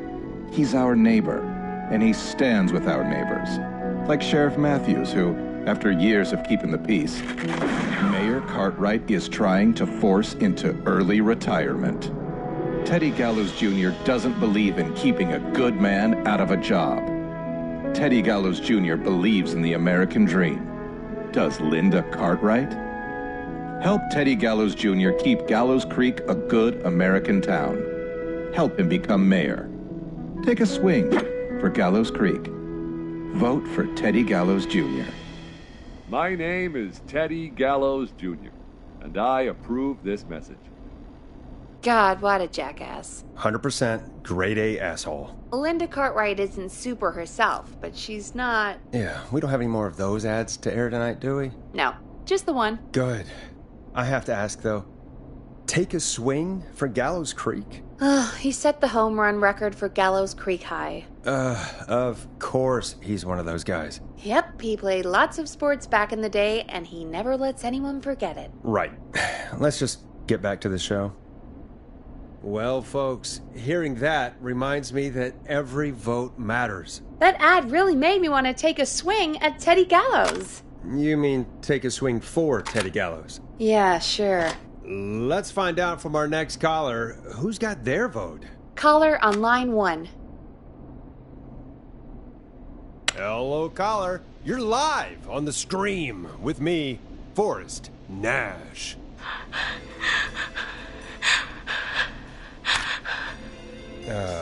Hello. Caller. Who is this?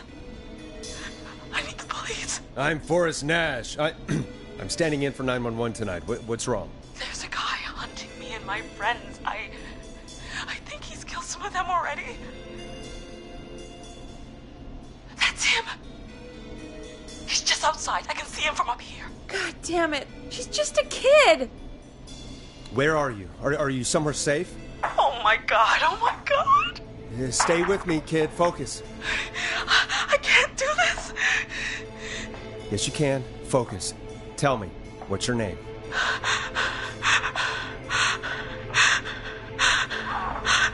Sweetie, you can do it.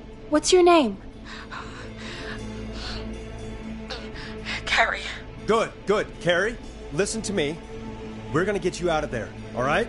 Now, where are you? The old murder house. Upstairs. I'm at the end of a hall. There's a bathroom, a couple bedrooms, a closet. Oh, he's coming. Where should I go? Go to the bathroom. Okay, I'll...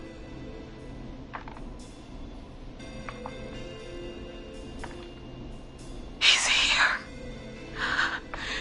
He's here. He's gonna kill me. Forrest, I don't think we can... Run!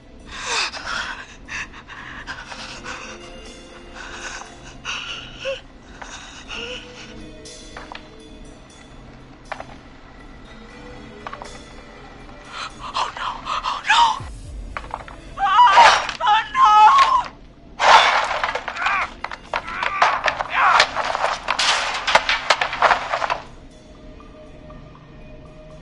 Forrest! You should have seen your face! What? What? Are you kidding me? Okay, what the hell is going on here? Who's on the phone, Carrie? The cops? It's just a joke, jeez. Wait, isn't that... Jimmy, that wasn't funny, you sicko! Of course I called the cops, but some guy just answered instead.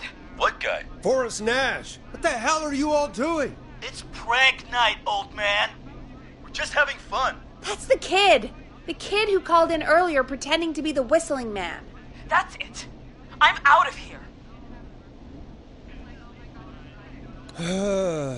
Jimmy, this is a pretty sick thing to do. What? It's whistling night. That little idiot. Whistling night? It's a stupid tradition. Especially stupid since that one kid died back in... Would you take off that stupid mask if it's hard to breathe? Who's under there anyway? Is that you? Is that... Idiot! Seth is right next to you. That's, wait. Oh no. Who are you? Oh no, man!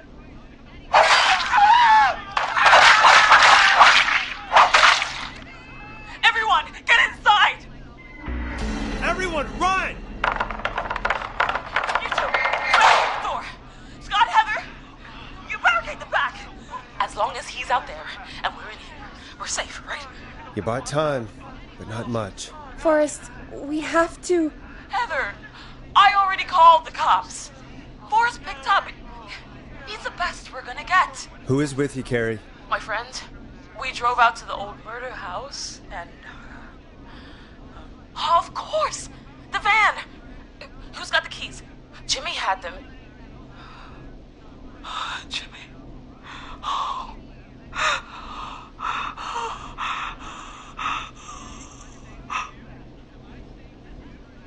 Okay. It's gonna be okay, Carrie. Right.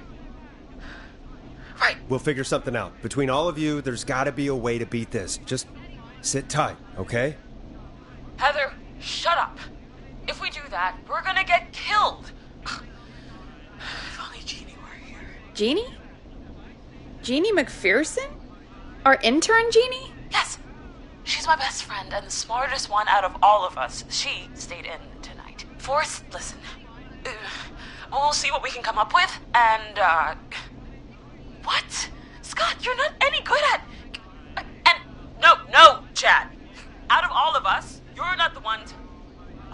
Everything okay? No,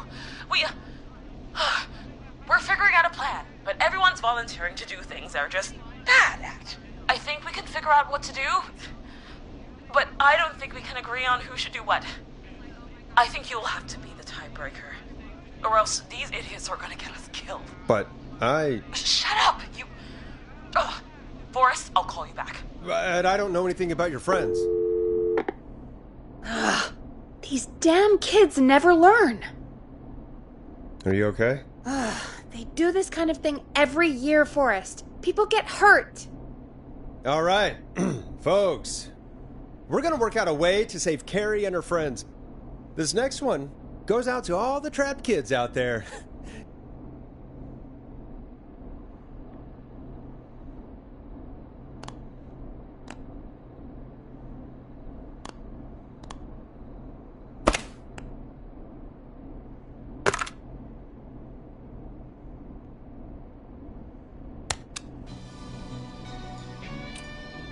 Here comes one of my favorites. Peggy, you mentioned something about their friend working here? An intern? Yeah, Jeannie. Seems a nice enough girl, but a bit head in the clouds, you know? Not sure why we took on an intern. We really didn't have the office space for one. Poor thing got tucked away in a dark corner somewhere downstairs, I heard. All right, I'll go see if I can find her desk. Hopefully she has something we can use.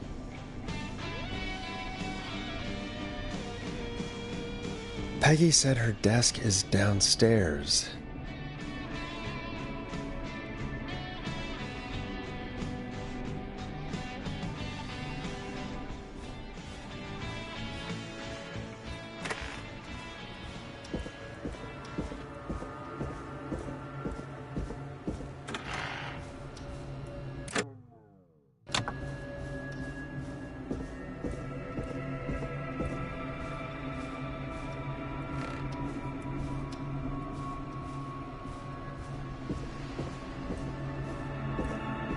Jeez, they really tucked Jeannie away. Friendship quiz.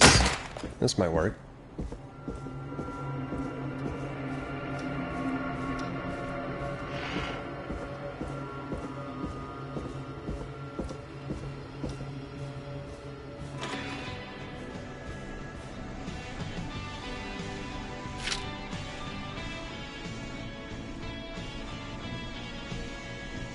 Hey, you find anything that'll help us out? Yeah, I found a friendship quiz with all these kids on it. If you think that'll help, then good enough. Carrie's on line 1, whenever you're ready.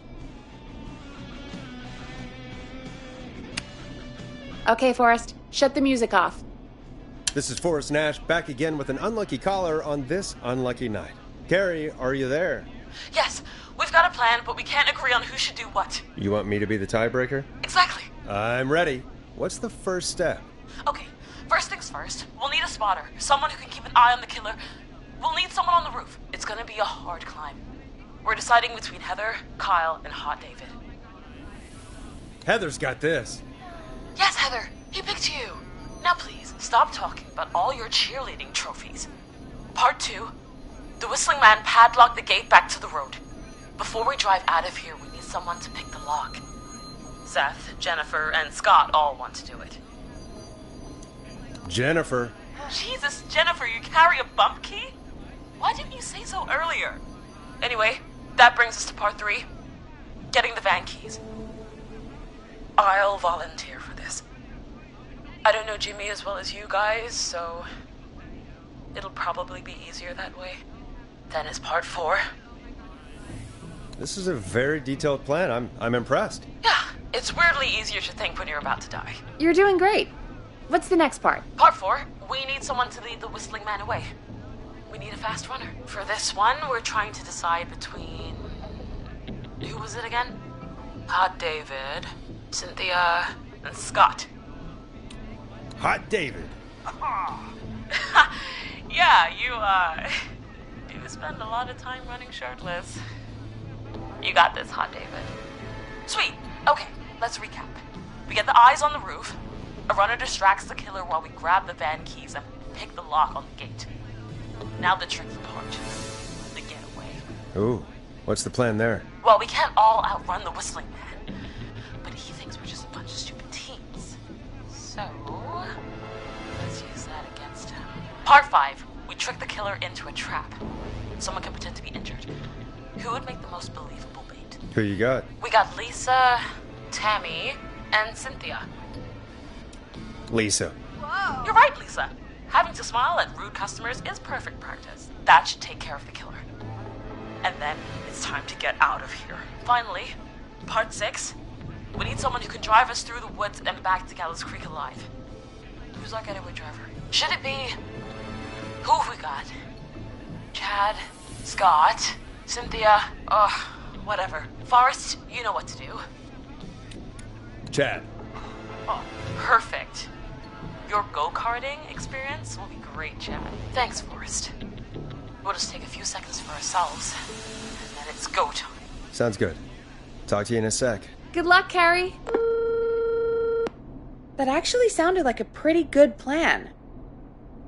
Impressive as hell, right? Damn straight.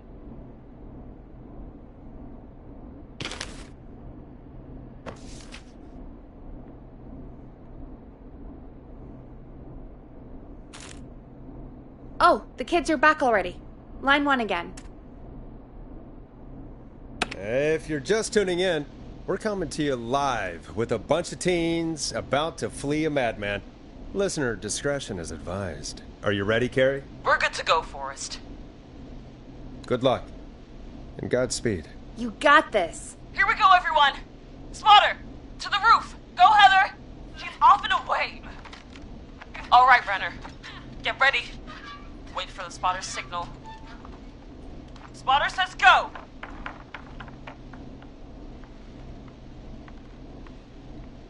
He took the bait. Lockpicker, go. I'll get the keys off Jimmy. Oh, Jimmy. Oh, his face is... The keys, Carrie. You need to get the van keys. His face is lying next to him, Forrest. He got cut. Oh, God. Just, focus. Breathe. Right. The van keys. We got him. It's... Jennifer got the gate unlocked. And Hot David should be back any second. Perfect. It's working. I can't believe it's actually working. You're doing great. Focus. You got this. We got this. Next step, trap the killer. All right. Wait. Get into position. Everybody else, hide.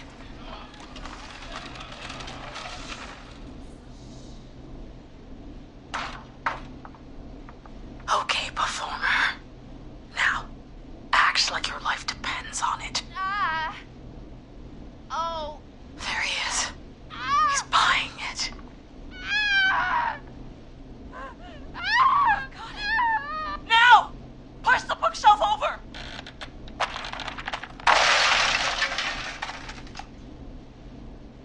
Oh my God! He went through the floor! Spotter! You need to climb down now! We gotta go! She's coming down. And yes! Heather! Quick, everyone to the van. Driver, take the keys.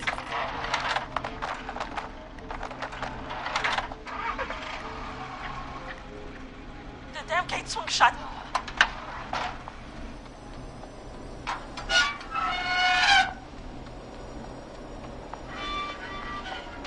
Huh? What? It won't stay open. I'll hold it. You drive through. Carrie! What was that? It's a whistling man. Drive! Now!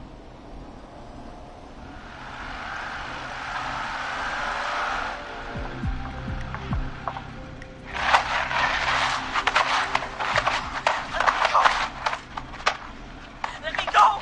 Let's go! Just drive! Oh my God. Please, no! No!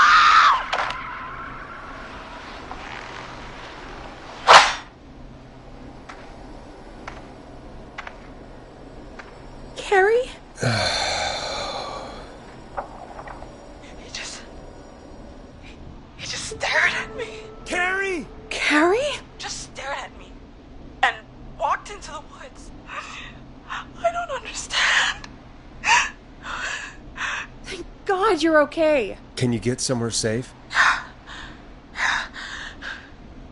I can make it home. Thank you both for helping. If you hadn't, It was your plan, Carrie, and it was a great plan.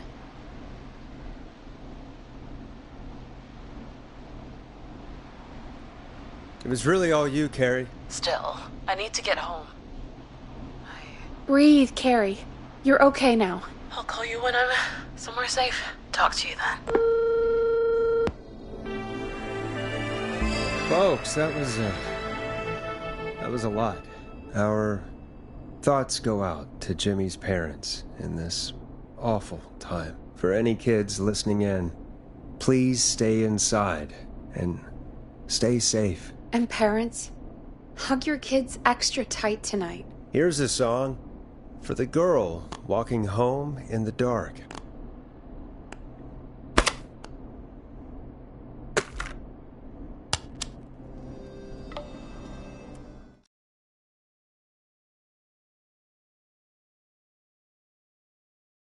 Hey, we had a call come in.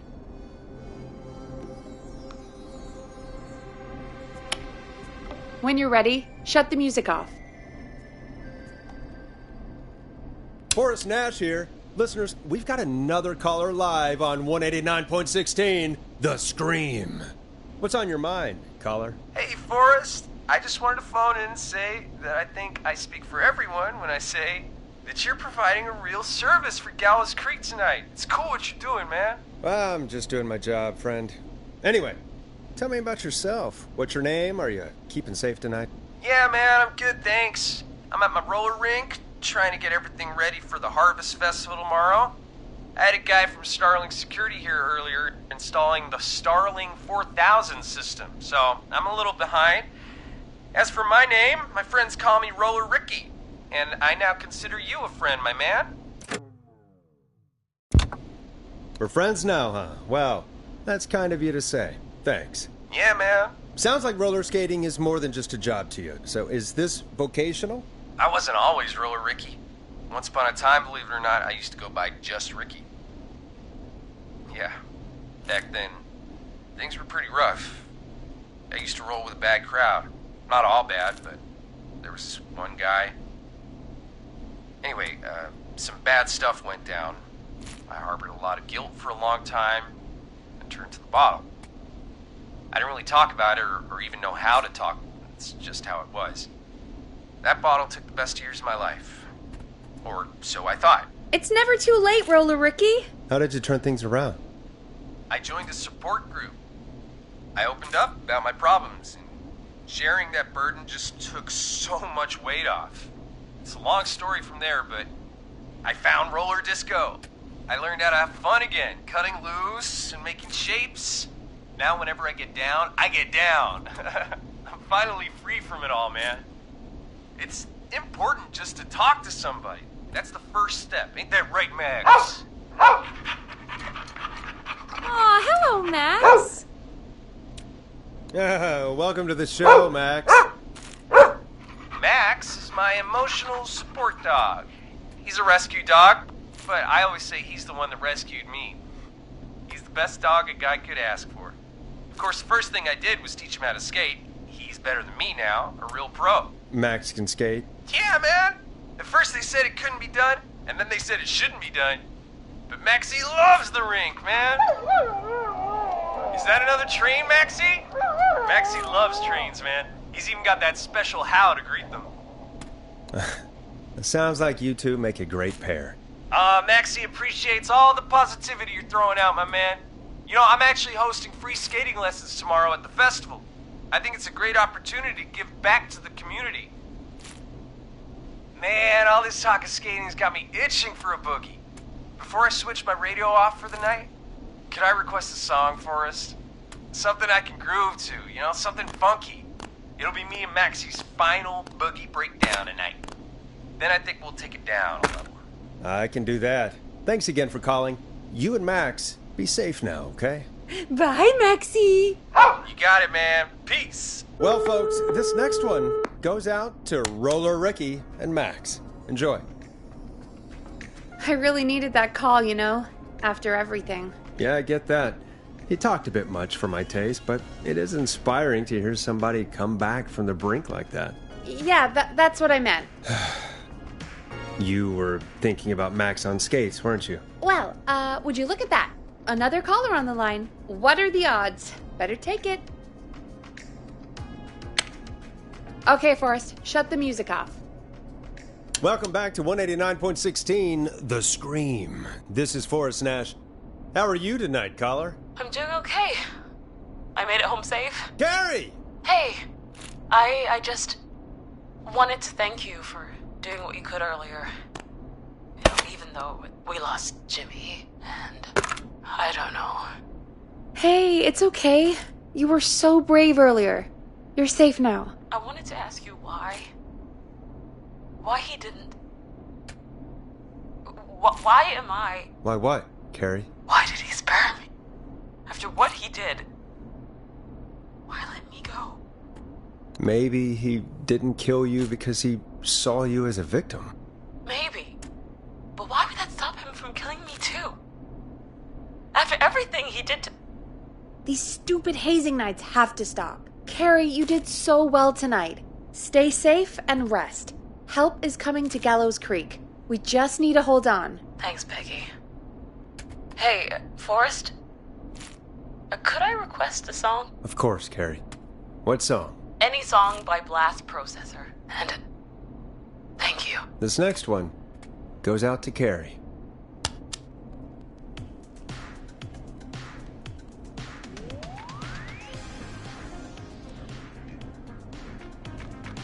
You know, what Carrie just said has really got me thinking. About what? The whistling man left her alone.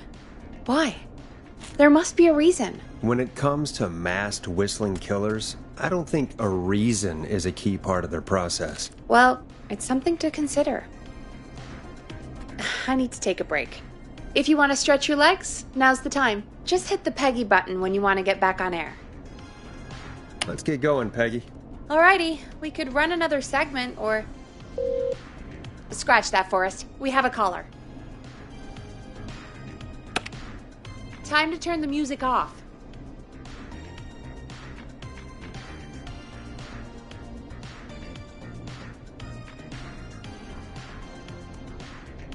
Okay, Forrest, shut the music off. You're through to 189.16, The Scream. What's your emergency? Hello again, Forrest. Oh, that call with the teens was awful. Those poor kids. Still, I'm glad the girl didn't get hurt. Thanks for your concern. Are you in trouble? What's on your mind? I wanted to ask you again to play my song, Forrest. You said you were going to play it, but you didn't. Your name was Dawn, right? What, Peggy? Yes. Oh, well remembered. My name is Dawn, and I wanted to ask you again to play my tune, Forrest. Long Ride Home? You know, the one that Peggy said she threw outside the window? I'll play a track for you, Don, but maybe pick another one. We don't exactly have that one in rotation right now. No, Forrest. You do have it. It's just outside the window. There's a serial killer on the loose. I can't just go outside hunting for a record. I'm really sorry, Dawn, but we just can't get it right now. But wasn't the whistling man just at the old murder house? That's miles from the station. It won't take you a second to grab it. Nope. I'm sorry, Don. I'm just not going out there. Oh, but I think you will. Forrest? Peggy, I'm calling with more than a request. I know something. I think I know who's gonna be next. What? Are you serious? Play my song, Forrest, and you'll find out. Well, folks, here's some music for you while I think things over.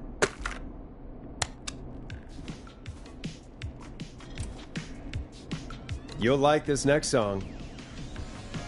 Is she serious, Peggy? She's serious about hearing that song, that's for sure. Peggy, I mean, is she serious about... I don't know, Forrest, but we don't really have a choice, do we? If she's telling the truth... All right, I'll do it. You're a good man, Forrest. I'll slide you the key to the fire door. Wait. our fire door has to be unlocked? Yeah, I never thought about it, but yeah. We should talk to Reggie about that later. Anyway, I'll hold the fort down while you're out. Maybe I'll even get a caller. That could be exciting. 189.16, The Scream. With me, Peggy.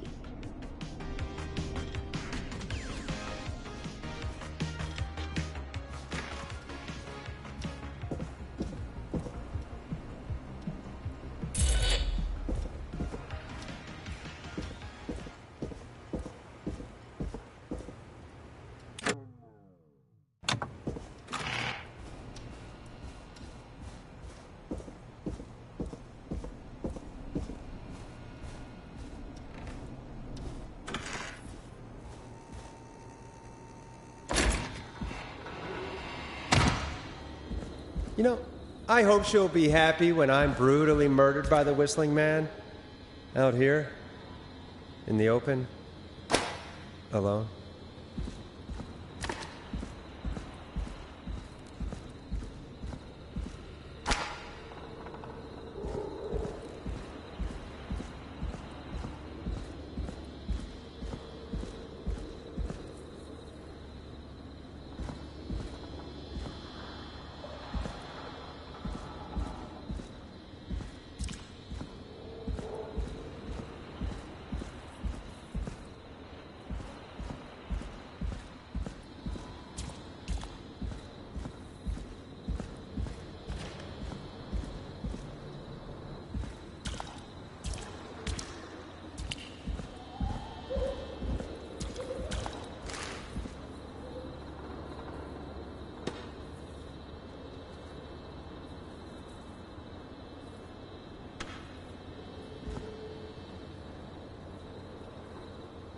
Here it is. Long ride home.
Bingo!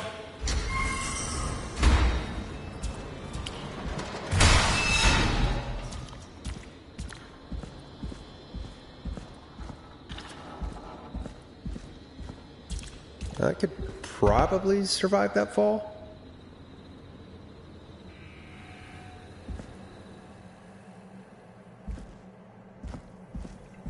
Looks like the janitor's closet. What did Peggy say his name was? Clive?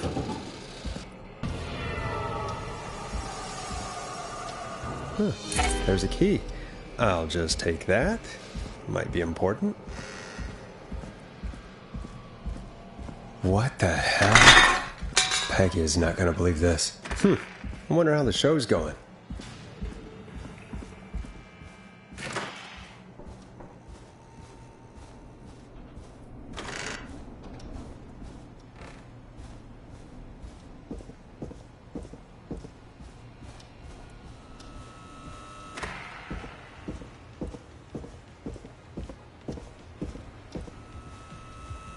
Isn't that such a good song, folks? And now for... Jesus, Forrest, you've been gone for ages. I thought something had happened. Something did happen. Clive, the janitor, might be Clive, the murderer. What? I'll start from the beginning. The fire door locked behind me.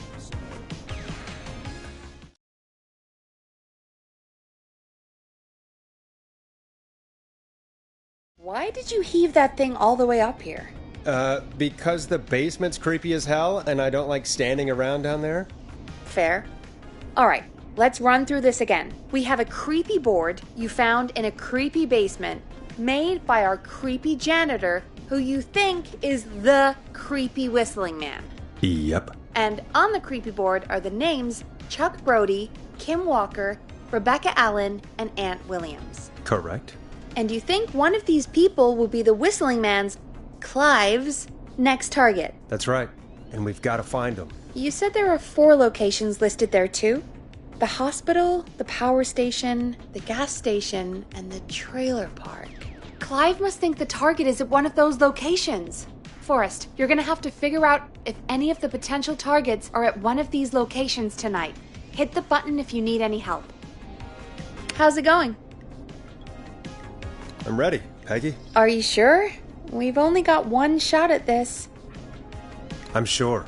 Let's do this. Okay, name first. Who do you think the target is? Chuck Brody. And where will I find them? The gas station. Okay, I'm dialing. One moment.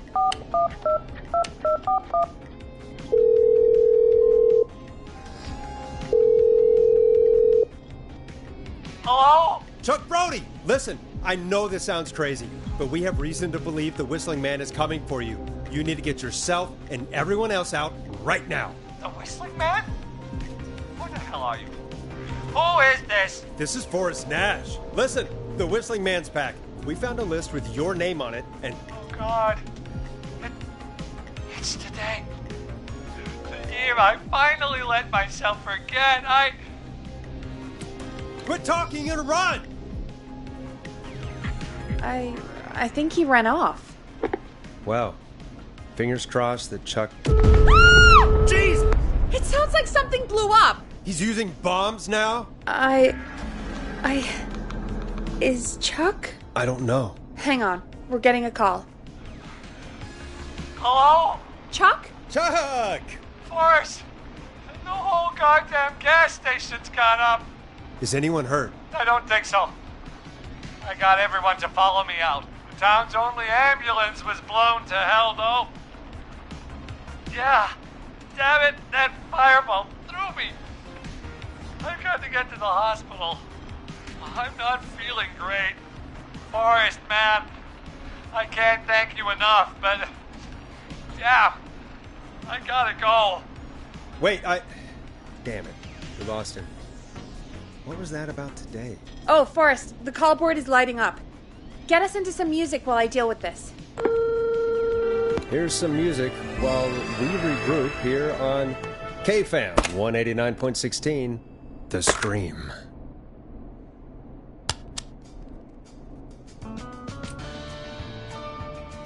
A classic back by popular demand. This is Long Ride Home by the Barn Finds.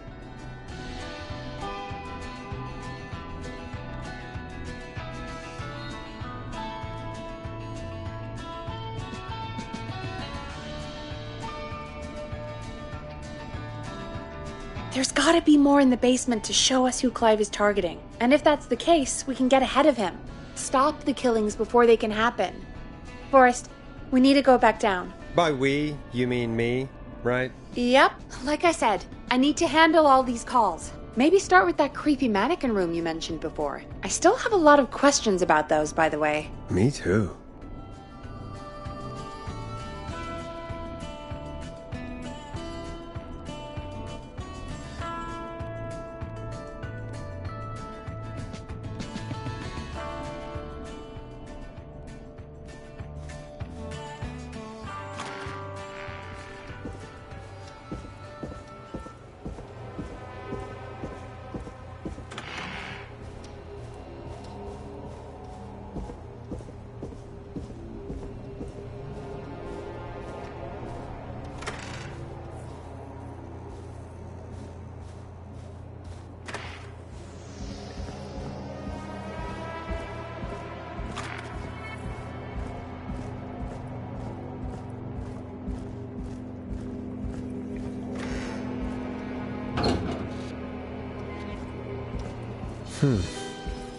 The key.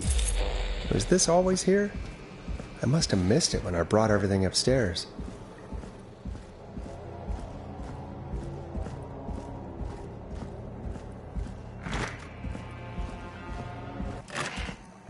Hey, Forrest! Peggy, give me some warning before yelling down the intercom. Sorry. Peggy, I've found a tape and a map down here. A map of what? Looks like it might be to somewhere in this storage area. Weird. Well, maybe the tape will give us more information. Give it a play. Buzz the intercom when you find something and want to discuss it. George Barrow, 1968. Follow the maps. Find the tapes. I'll be waiting. Wait, George Barrow? We all heard that he drowned after a night out drinking.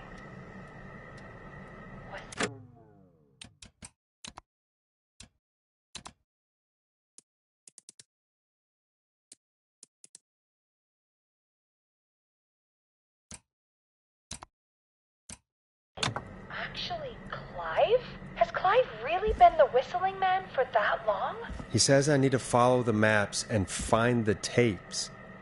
I guess that's what this map is about. I think we need to see what else is hidden down here. Be careful, Forrest. Keep looking. Buzz the intercom when you found something.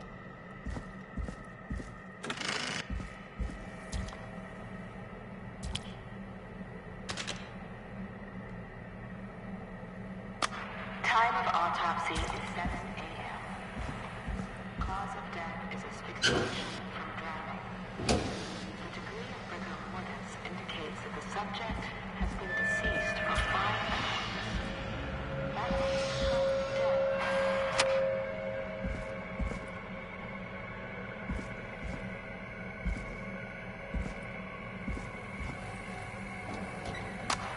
Additionally, there appears to be a post-mortem injury to the arm.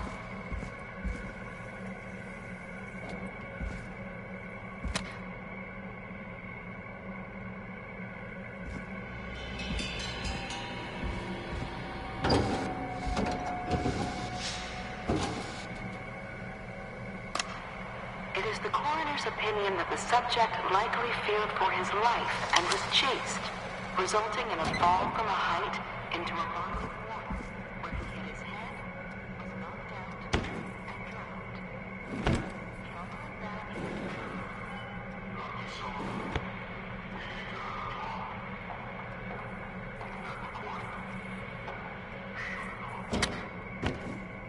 Ooh, a new vinyl for my collection. If you're listening to this, What the...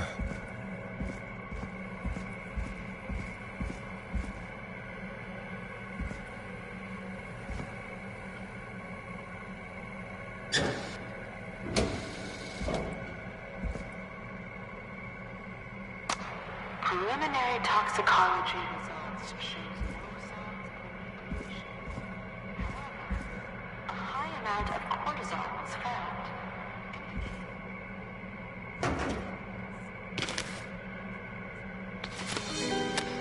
This looks useful.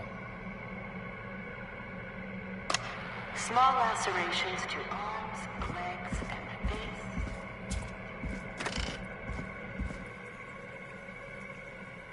What have you found, Forrest? It's an autopsy tape.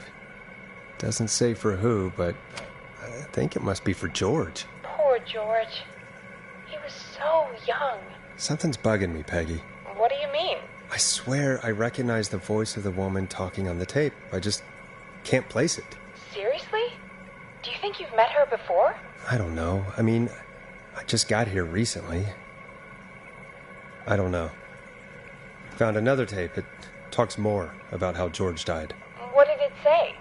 It sounds like he was running for his life.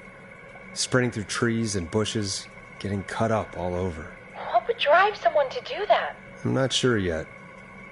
There's also a tape about a toxicology report. There were no signs of drinking or that he was on anything. What? But everyone said he went swimming drunk and drowned. It was in the newspaper and everything. I found a tape that introduces a new detail to the story. Post-mortem injury. Apparently, his arm got caught in a car door. A car door? Yeah, after he died. How do you suppose they can tell? How can they tell? I'm a radio producer, not a coroner. The written report I found doesn't mention it at all. How did his arm get trapped in a car door after he died? Unless he got it when the police collected his body, I guess someone else must have moved him after he was dead to where he was eventually found. But the report, what is going on here? I found a police report. Mentions a friend from earlier, Sandra Sharp. Sandra? The jazz runner? That's right. She found George's body washed up at the reservoir. The reservoir? Yeah? What's strange about that? George got cuts from running through foliage, right? But there's no forest around there. Also, how did it wash up at the reservoir? What do you mean? Reservoirs don't have tides. But that's what the police report said. It's not possible, though. I did a school project on reservoirs and got an A. But, yeah, not important right now. The important thing is that it doesn't make sense. What are you suggesting, then? That the body was originally found somewhere other than what the report suggests? That the sheriff tried to cover it up, but accidentally let something slip? Something like that. I think. Well, Sheriff Matthews wrote the report. If he hadn't been eviscerated, we could have asked him. True. But Sandra is still alive. Once we're done down here, we should give her a call. In another tape, the coroner comes to the same conclusion as I did. George was running from something. Maybe an animal? Maybe, but then there's this next bit, where the coroner thinks he was moved post-death. So she agrees with us. At the end of the tape, someone burst in and demanded the doctor, Dr. Sullivan, to stop recording. Dr. Sullivan?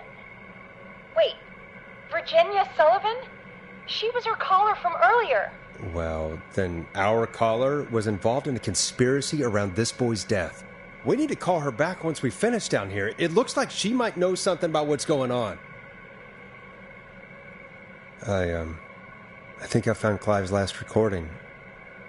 I think Clive might be gone. Gone? I found a confession. Not for any killings, but for playing a part in covering up George's death.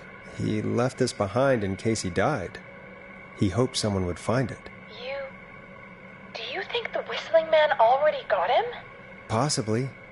We've had a lot of callers tonight, but maybe not every victim made it to the phone, you know? We don't know how many there really are. Christ, Forrest, that's dark. I know, but Clive said he had read about other murders in other towns, and that the murders were all folks who knew about the incident. And the killings were getting closer to Gallows Creek. He said he wanted to do something good for once. The board in his office. He wasn't tracking people down to kill them. He was tracking them down to save them. Ugh, why didn't he just come out with all of this? He said his employer threatened his family if he spoke out about any of it. His employer? The one who orchestrated the cover-up? Oh, Clive. I'm sorry for thinking you'd killed all those people. Do you think you found everything? I think so. Forrest, what's going on here? Someone wanted that boy's death to seem like an accident. And they hired Clive to make it look that way. Come back upstairs when you're ready. We need to figure out our next step.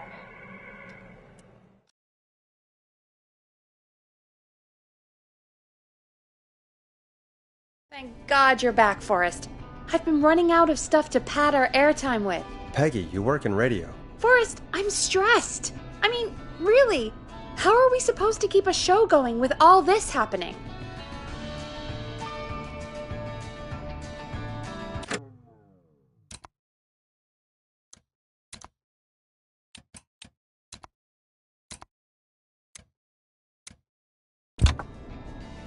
This is our job, Peggy. We gotta do it. You're right. So, what's the plan now? I think we should call Virginia back. All right, I'll get her on the line. When you're ready, shut the music off.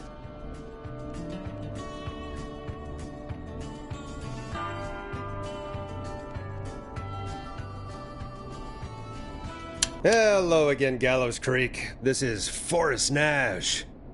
We're circling closer to the truth behind tonight's events. To this end, we're calling back one of our earlier callers, Virginia Sullivan.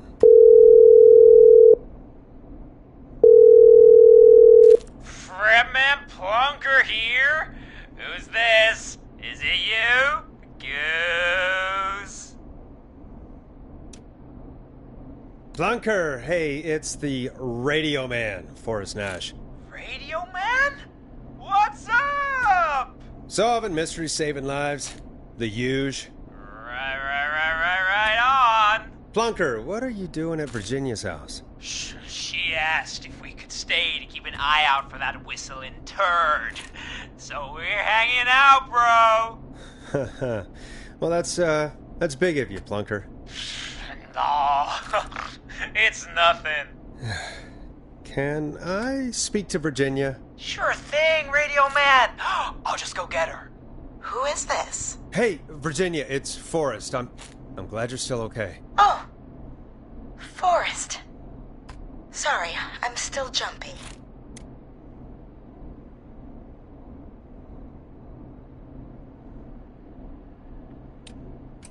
Don't be sorry. You've been through a lot. I'm so sorry this happened to you, Virginia. I thought I was. I thought... Easy. We're not calling to talk about earlier. We're calling because we think you can help us understand why this is happening tonight. Me? What would I know? Well, can you think of any reason why you'd have been targeted? No, I don't think so. All right. When you were attacked earlier, you mentioned a name. Clive. I don't know what I said then. I was petrified, Forrest. Clive's the janitor at our station, and we know you spoke to him in the past. Forrest, please. You don't know what you're doing. He'll come for me. Virginia, it's okay. Clive won't be coming after you. We think Clive's dead. Dead? But isn't he? He's the whistling man, Forrest. We found evidence to the contrary. But... It's true. And we found your autopsy reports for George Barrow. How? I saw him destroy them. Well, he didn't. I don't know if he kept them or made copies or what, but we found them. And we know it's related to what's happening tonight, which is why we called you. Why did you stay quiet? All right. One day, I came into work to find a boy on my slab. And as I finished the autopsy, this man, Clive, he just burst in. And he started making demands to give over the reports, to falsify what I found. Of course I said no. But, well, when someone wants to make you do something, they can use the carrot or the stick. For me, he used both. You see, my sister is sick. She has a chronic condition that's never going away. It's expensive to treat, and it was getting to where I couldn't afford it.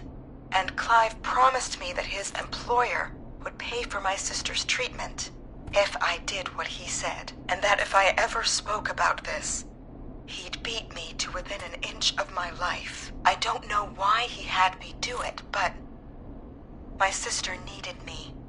You have to understand. She needed me. We understand. I don't.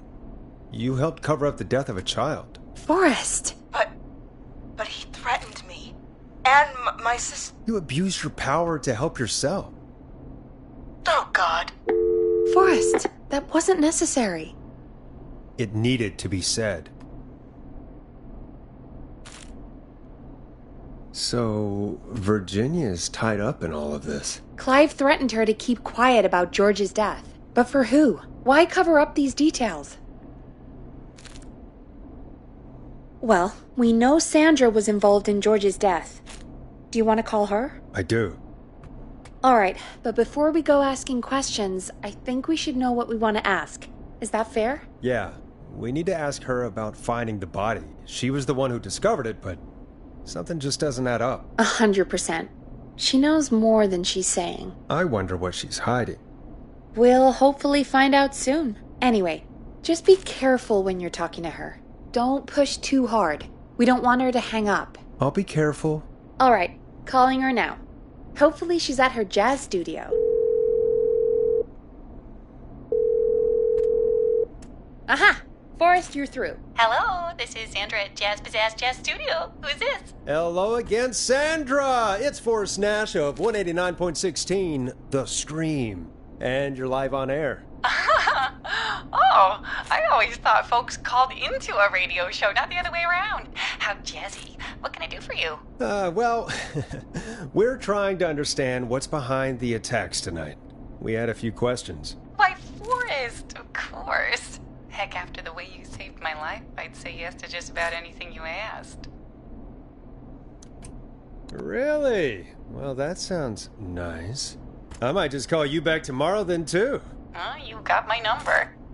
But what about tonight? Is there anything you want to talk about right now? Remember why we called, Forrest? Of course. Do you know why the Whistling Man might have targeted you? Ha! As far as I could tell, he was just a knife-wielding psycho with superhuman cardio. He'd chase after anybody. Right. Well, we think he might be chasing specific people. People who know about the death of a boy named George. Oh, I don't know anything about that. Sorry. Have you had to keep quiet about anything? Any secrets you've had to keep? What would I have to keep quiet about? I don't know. I mean, could be that you've seen something or heard something. I never saw anything. And even if I did, what would that matter? And it was years ago. Sandra, are you okay? It was years ago.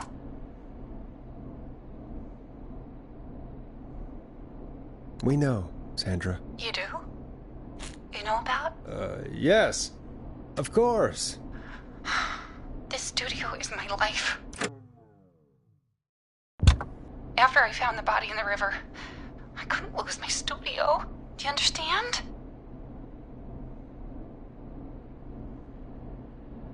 Sure.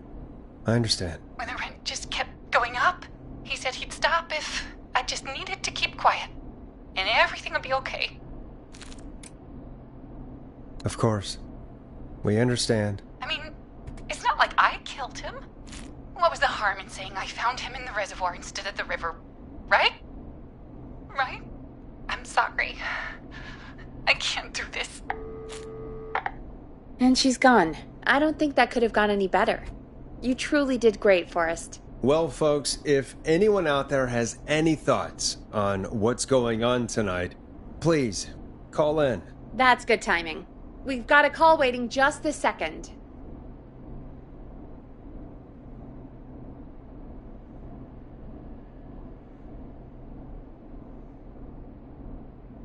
We have a call waiting.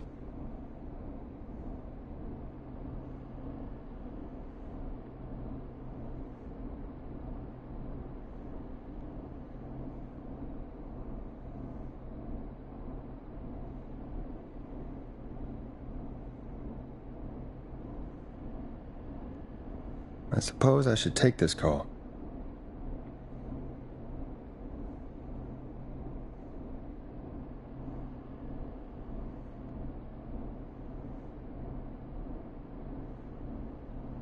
Welcome to 189.16 The Scream, with me, your host, Forrest Nash. Hi, Forrest. I know this is really out of the blue with everything happening tonight. But I wondered if you could send a special birthday message to my uncle. You know what? I'd welcome a change of pace. I'd be glad to. Thank you, Forrest. He's my Uncle Ronnie. His first name's Peter, but he never liked his name. But since he always had salt and pepper hair, even as a kid, can you believe it? Folks always called him Pepper. Thanks for the history lesson. Is there anything besides happy birthday you would like to say to Mr. Pepper? Oh my god damn it! Yes! Tell him he can get the best birthday deals and party packages here at Putney's Pizza. Starting at You son of a bitch! Stop calling us! Sorry, Forrest. Let's just move on.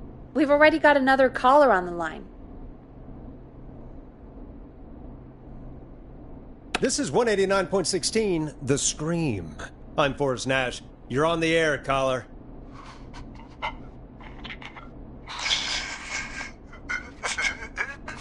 Caller.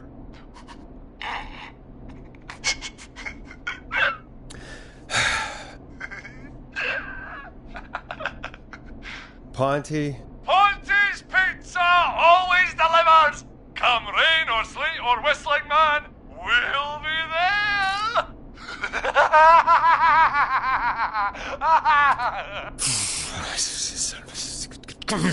Forrest? Forrest? Are you okay? Forrest? I hope the whistling man gets him with his own pizza slicer. Jesus, Forrest? Sorry.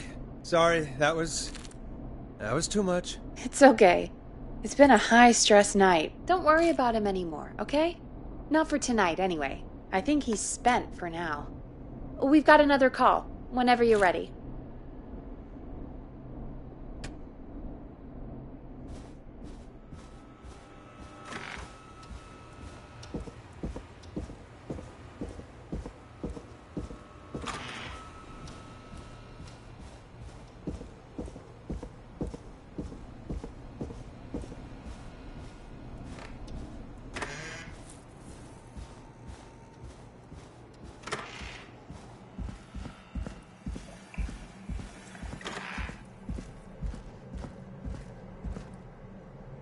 The line's lit up.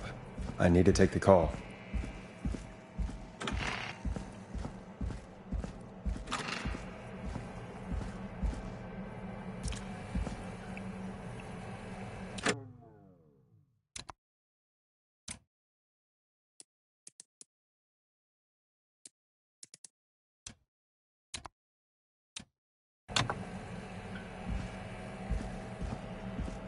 Starling 4000.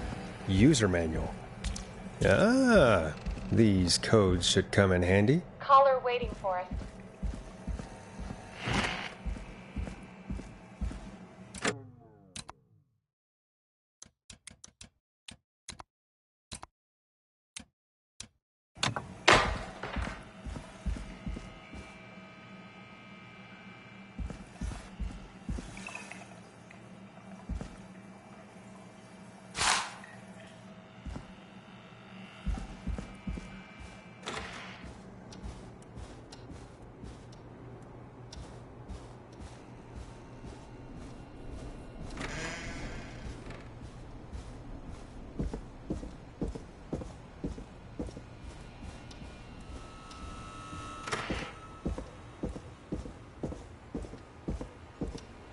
I have a caller waiting.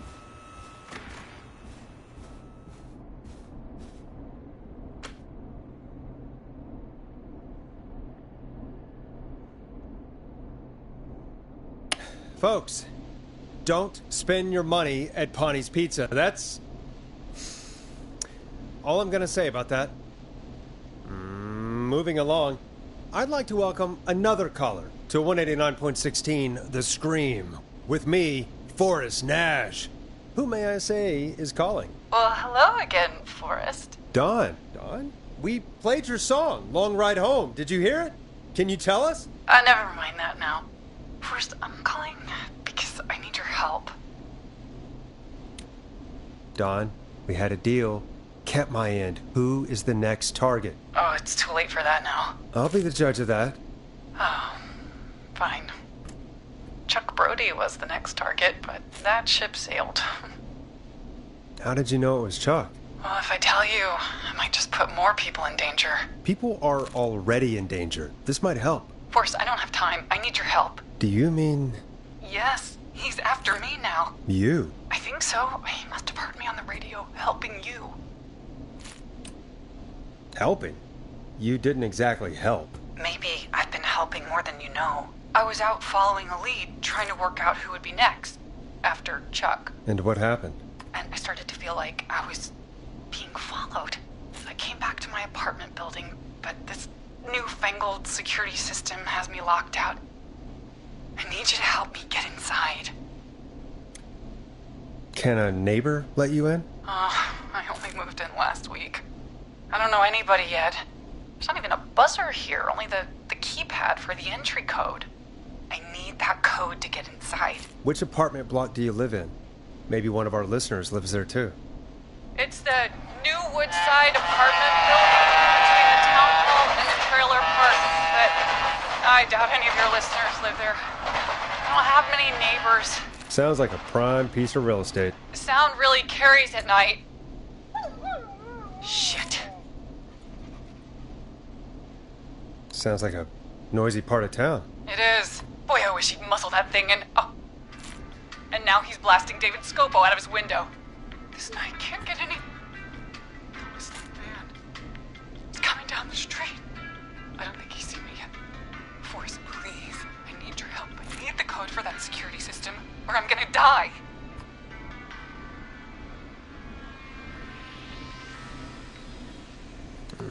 What's your neighbor's name? I don't know my neighbors, remember? Please, I need to get in.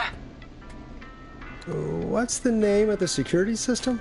There's a sticker on the box. It says Starling Security 4000. There's a keypad, and it looks like it wants a 6-digit number. 6 digits. Sounds like that would be hard to remember. Yes, very hard, especially on a night like this. Yeah, of course. Don't worry, Don. Thank you, Forrest. I knew I could count on you. I'll sit out of sight. Call me back soon. All right, folks. Here's a little tune for you all to enjoy while I try to break Dawn into her apartment.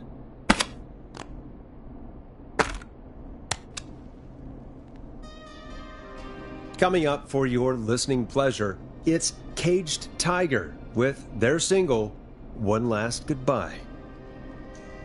You were pretty quiet there, Peggy. Forrest, was it just me, or was there something... Yeah, it wasn't just you. Something was weird about that. Yeah. Well, tell you what, we have a Starling 4000 or whatever here at KFAM. Clive bought one for the station. Maybe we can find something to help. Well, I'm not sure who, but to help someone.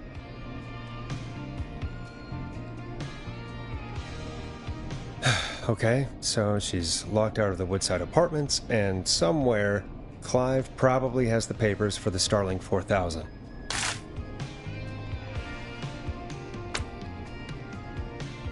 Welcome back, Forrest. Find anything? The Starling 4000 security manual. It's got a bunch of codes. Good. And did you find anything else? Nothing, except the manual. All right. Well, I'll get Dom back on the line then, Forrest.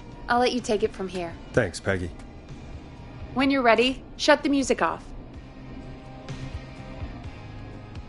Line 1, whenever you're ready.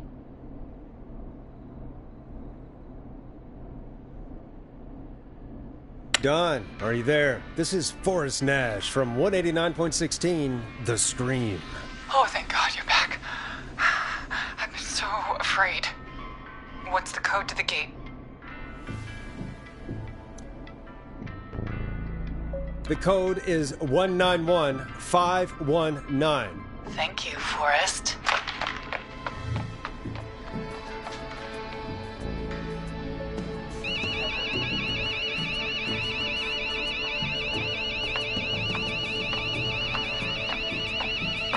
Son of a bitch.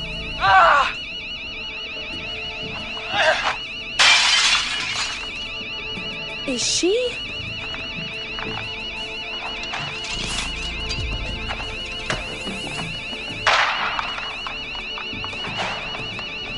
Yeah, stay out!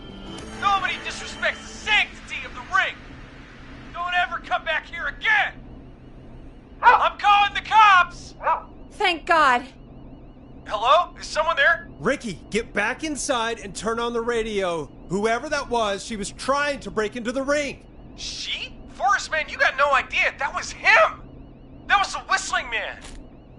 The alarm gave me just enough time to get my rifle. I don't like hurting folk, but I can't let anything happen to Maxie. He's my best friend, you know? Listen, man, I'm heading back inside. Gonna barricade that window. My man, thank you. You and Peggy can skate for free whenever you want, forever. That's a done deal. Thanks, Ricky. Can't wait. You got it. Talk to you soon. Okay, Gallows Creek, here's some music while we process what just happened. So, the whistling man is a woman?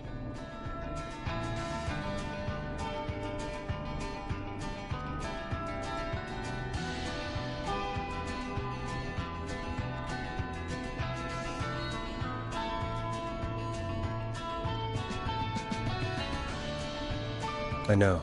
I can't believe it. She called up. You spoke to her multiple times. Yeah, she seemed pretty normal. Why do you think she requested that song? To get me outside? Maybe, but how? She didn't know the song was outside to start with. That's right. She never actually attacked me out there. So? What now? I guess I should make an announcement. We do have new info. Okay, kill the music and you can make the announcement. Okay, you're live in 3, 2... Hey folks, this is Forrest Nash here. I hope you're all safely locked inside. For those of you listening to that last call, you might be wondering what to make of it all. Here's our take. We now believe the killer is actually a woman, one who might manipulate you into letting her in before she attacks you.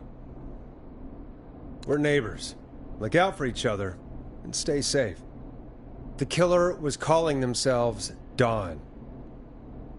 This could be a fake name. If anyone needs help or you have info on the killer, please call in. You folks have my new number, right? It's 911. Hopefully, our next caller can help shed some light on our killer. Hey, we had a call come in. Okay, folks, time to take a call. You're through to Forrest Nash on 189.16, The Scream. Hey, man. Murphy? Damn straight. What's going on, Murphy? You in danger again? Nah, man. I've just been listening to the show here at home. And since you asked folks to call in if they could help out, well, I'm calling. I don't know if I can say as much as other folks have, but I figure I wouldn't be a good role model to Fernando if I didn't try to help, you know? You're a good father, Murphy. Absolutely. Fernando's a lucky kid. Oh, thanks. So, what do you want to know? Well, what can you tell us? I don't know, really. All right. Well, do you know anything about the death of George Barrow? Absolutely nothing. Okay. What about the killer herself? Herself? Man, I didn't get my ass kicked by a lady. The man I went toe-to-toe with was a man. You heard the last call, right, Murphy? Yep. So you know it's a woman, and you were trained by a VHS, Murphy. I know, but... Man, how could it have been a woman under that mask? Let's just move on. Do you know anything about the history of the Whistling Man? No, sir. Tonight's the first time I ever heard of him. What? I moved here 3 years ago, man. What do you want from me? Nothing. You and Fernando just stay safe. Right. Sorry I couldn't help y'all more, man. Now, if you'd have asked me about gators... Forrest, we have a call coming in. Sorry, Murphy. I think that's all we've got time for right now. All right. I'll catch y'all with the gator talk later. Night. Well, folks, that was a bust. But perhaps our next caller has more they can tell us. Let's find out. This is Forrest Nash, and you're listening... Please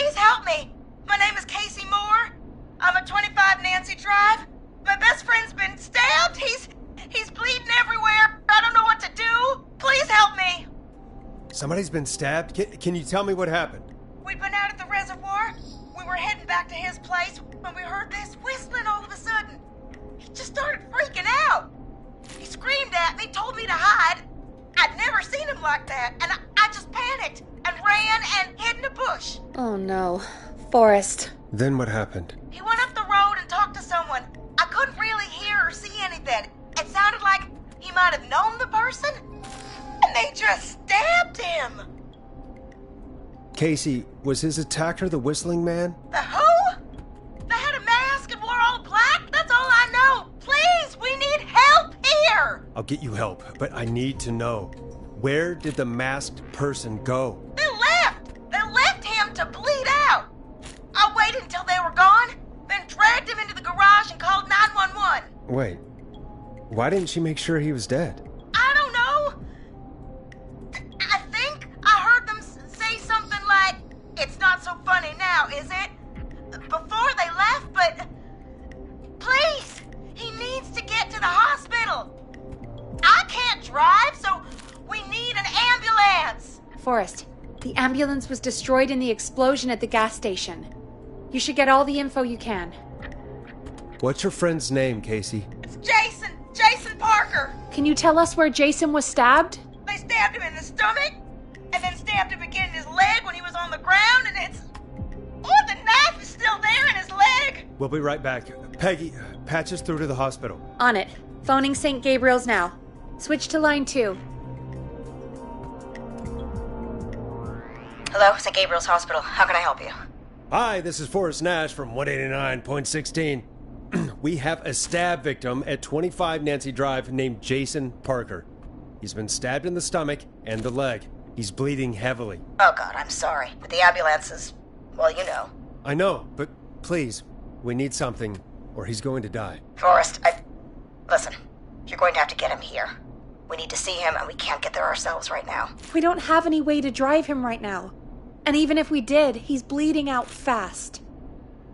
All right, listen. We need to buy him time to get here. That means stopping the blood first, and then finding someone to stabilize him. To stabilize him, you really need someone with first aid training. Do either of you have any? No. Me neither. Damn it. I'm really sorry about this, but I have other patients who can't wait. All I can do is talk you through the procedure as quick as I can, and then leave the rest to you. You think you can handle that? We don't really have much choice. Hit me. Okay, from the top. If he's bleeding out, then you need to get him comfortable and try to stem the bleeding. Lay him down. Apply continuous pressure directly to the affected areas. When the bleeding slows, get a clean cloth of some kind and hold it over the wounds. Get them comfortable. Apply pressure. Clean cloths when slowed. Got it, I think. You said he was stabbed, right? If the object he was stabbed with is still in him, don't take it out. It's stopping the worst of the bleeding right now. If anything, you should secure it so it stays where it is. I wouldn't have thought of that.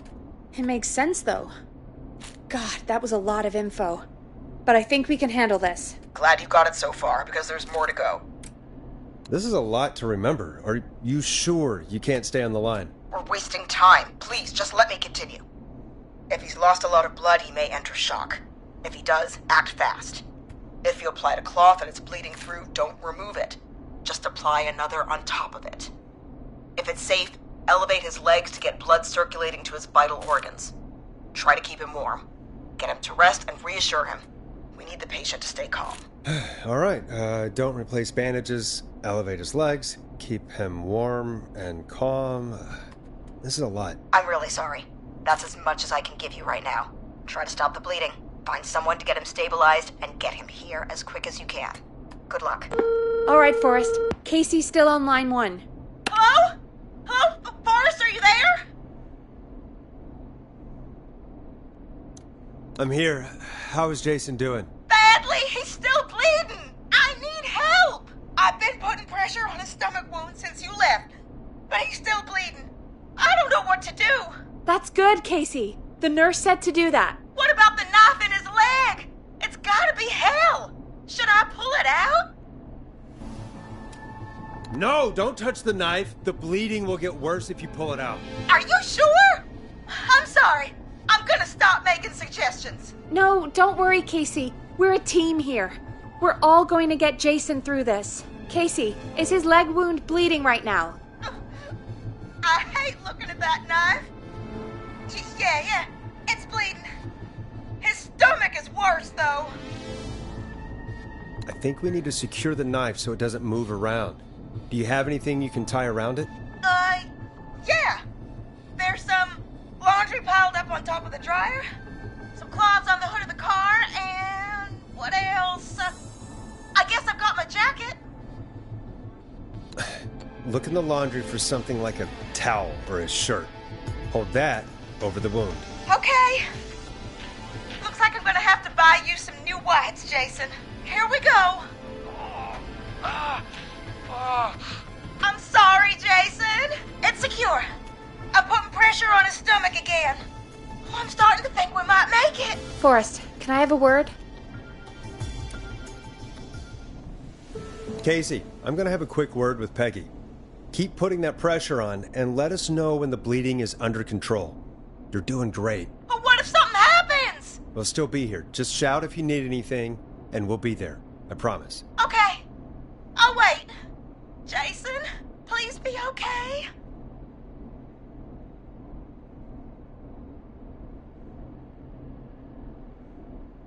What's up, Peggy? We can't stay on the line with her all night.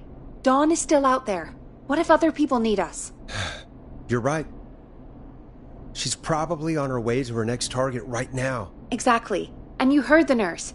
We need someone there with training who can stabilize him. He's got to get to the hospital somehow. Any suggestions, Peggy? I might. A little before you started working here, KFAM did a mandatory first aid training course. Me and Karen missed it because we were away on a producer getaway. You skipped it, didn't you? Never mind.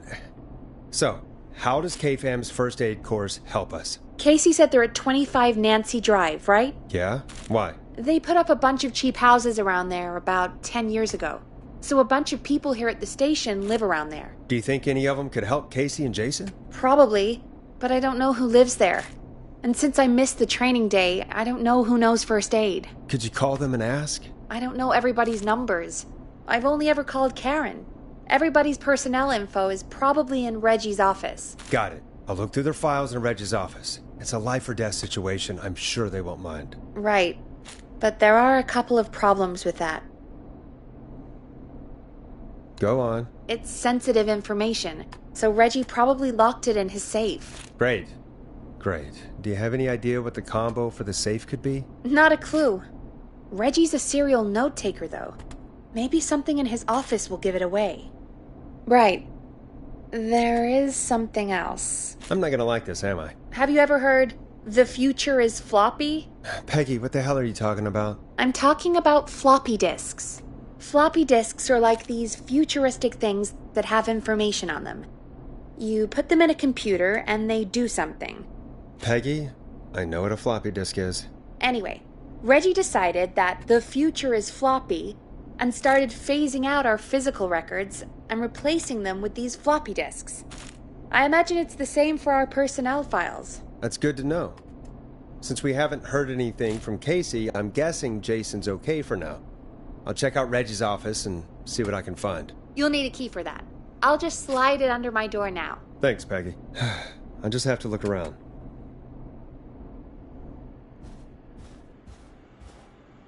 Good. I'll patch my mic down to the office so you'll hear me over the intercom.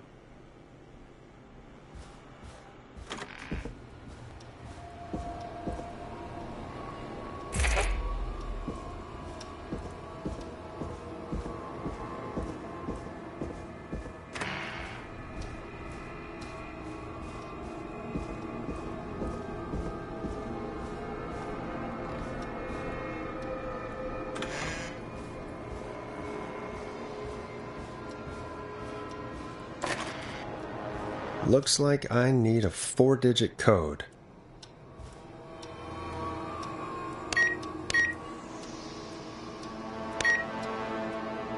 Nice.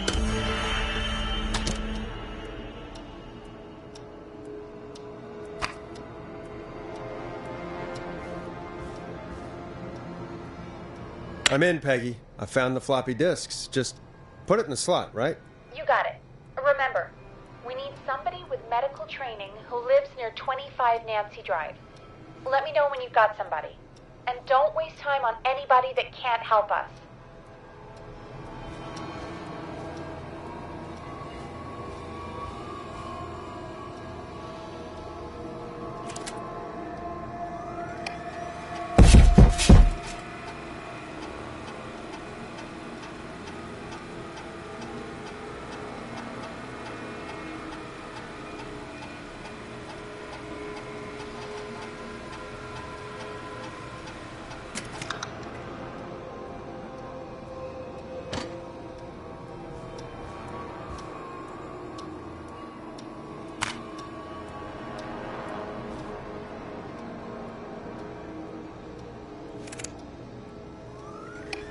Get a load of this, Peggy.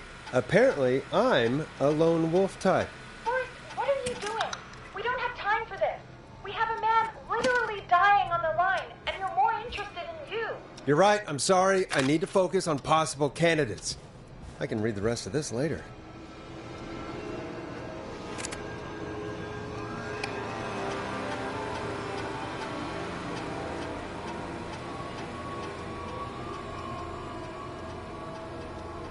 Hey, Peggy, you there? Yeah, I'm here. Did you find what we need? I think I know who our best bet is to help Casey and Jason. All right, good work. Who should I... Hello? Is anybody there? Please pick up. Casey, I'm here. What's wrong? Jason started going pale. I tried to get him to rest, but he just threw up everywhere. What's happening? What do I do? God, it sounds like he's going into shock. Casey, just stay calm. It's going to be okay. But the bleeding seemed to slow down. Did I mess up? Jason, I'm sorry. Casey, calm down. You've done everything right. I need you to listen to me, okay? For Jason. What did the nurse say to do about shock? Casey, I need you to elevate Jason's legs. We need to get the blood flowing to his vital organs. Got it. Jason, stay with me. I'm just gonna move you. This might hurt. Okay. I propped his legs up on some boxes. I'm looking at my notes. We need to get Jason as warm and comfortable as possible. Do you have anything you could use nearby, Casey? Yeah. I still have some laundry next to me. I'll wrap him in some blankets. Just give me a second. Sorry. Jason's bleeding through his bandages. Should I get him new ones? Or... Oh, God. Don't remove the bandage. Apply another one on top of it. Do you still have something you can use? I've used the rest of the laundry to keep him warm, so... I'll use my jacket. I can always get a new one. I'll fix his bandage and get him warm. Hold on, please.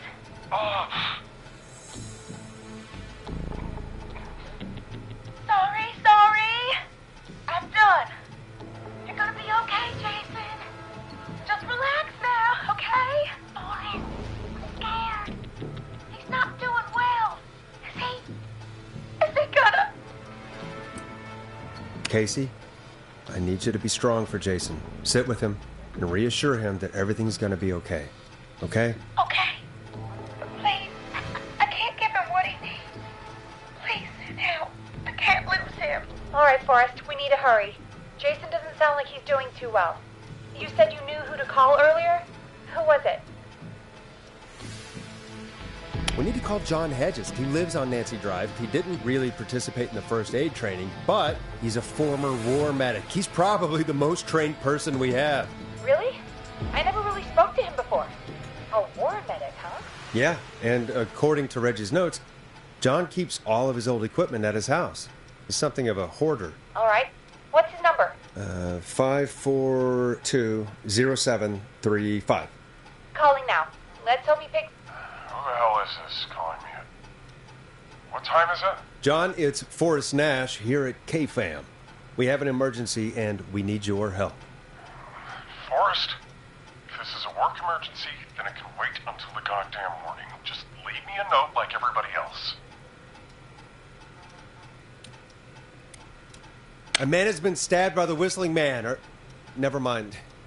He's lost a lot of blood, and he's passed out. We need you to help him. The Whistling Man? What kind of joke is this? John, we're not kidding. A man is gonna die if we don't help him right now. Seriously? I haven't been called on for over 10 years. Where's the patient? What's his condition? He's at 25 Nancy Drive. I think we got his friend to stem the bleeding, but he's gone into shock. He's passed out right now. You say he was stabbed? Do you know the extent of his injuries? From what we were told, he has 2 major stab wounds. One to the stomach and one to the leg. The knife is still in his leg, and the stomach wound is open. Understood. Let me grab a few supplies and I'll head right over. Damned if he dies on my watch. Thank you, John. We'll let him know you're on your way. Good luck. Hello, Casey. Are you there? How are we doing? Bad. Jason seemed really weak and then just started thrashing.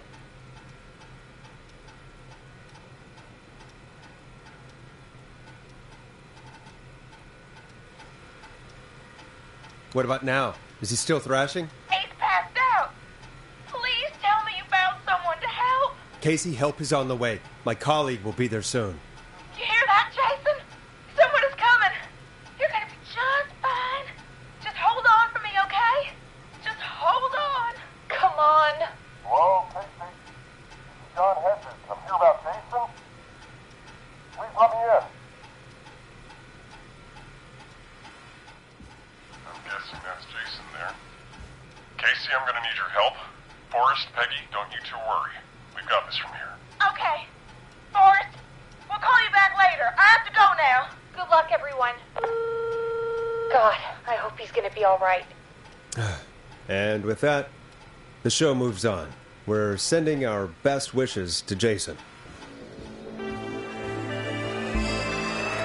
Well, after all that excitement, I think we could use some music. Come back upstairs when you're ready.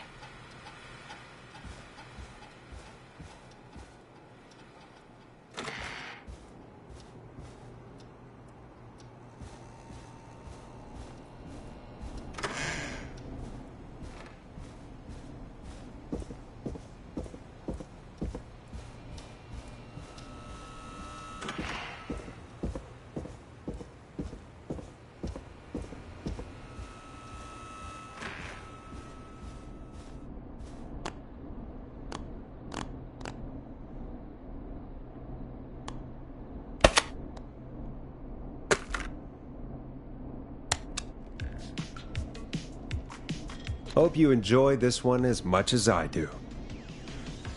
It's getting pretty late. This might be your last break for the night, so try to enjoy it. Give me a buzz when you want to go back on air. Let's roll. You got it.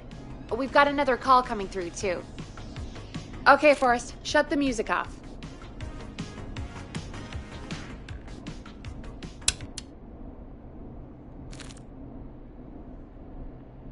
Welcome back to 189.16, The Scream. I believe we have another caller on the line. How are you tonight, caller? Forrest, it's me, Roller Ricky. Oh, and Maxie's here too. Good to hear from you again. How are you both doing? Oh, we're good, man, thanks to you. You're like our guardian angel. That wouldn't be a bad look for you, Forrest. A little White Wing Halo number. Maybe something for the K-Fam Halloween party. All right, everyone, let's calm down. Ricky, I'm just glad we could help you and Maxie. Is there anything else we can help you with, Ricky? Actually, I think I have some info that might help you. Oh? What's that? You see, man, me and Jason know each other. You know each other? Yeah, we went to Gallows High and played on the football team together. He was a gnarly offensive linesman, and I was our star wide receiver. Runner Ricky, they called me. All right, and what does that have to do with tonight? Well, because George, the guy who drowned, he was on our team too. Tell me about him. What was George like? I didn't know him for long, man, sad to say. We had our first team party on the night he drowned. He seemed like such a good dude. Ricky, were you there when George drowned? No, man. Once the party turned, I beat feet out of there. Man, I remember George and his girl there. There was a whole lot of love, man. I could see it, you know? Ricky, listen, this is very important. I need to know everything about her. I didn't really know her before, or see her after that. I never even got her name, man. I just remember he called her Bean. Then what did she look like? Please, tell us anything you remember. I just remember a pretty girl, man. I'm sorry. Ricky, you said the party didn't last long. What happened? We were just having a good time, and then the next thing I knew, everyone was running for their life. I looked up and saw a goddamn whistling man in the trees.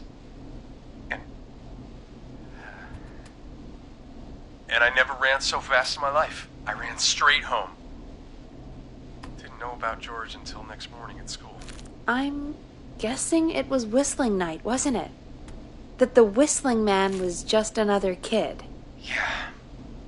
I don't know how George died, but I always felt like if anyone deserved to die that night, it should have been me. And Ricky, it wasn't your fault. You're not a bad person. I know that now, man. It took a long time to learn, but yeah, just thought I'd tell you all what I know. Thank you, Ricky. This helps. Thank you. You got it, man. Anyway, I think it's time for me and Maxie to free up your phone lines. Thanks for listening, man. I'll let you to it. Night, Ricky. All right, folks. Looks like we got a new lead in the case. If anyone has any info about this mysterious being, please call in. If she was George's girlfriend back then, she's probably in her mid to late 30s now. Huh. Oh, we have another call coming in, but hang on. What's up, Peggy?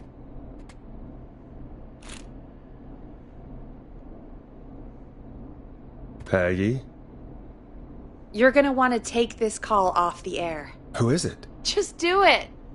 All right, folks, it's time for another track. Here's one to help you sit back and relax. We'll be right back after this. You're gonna love this next track.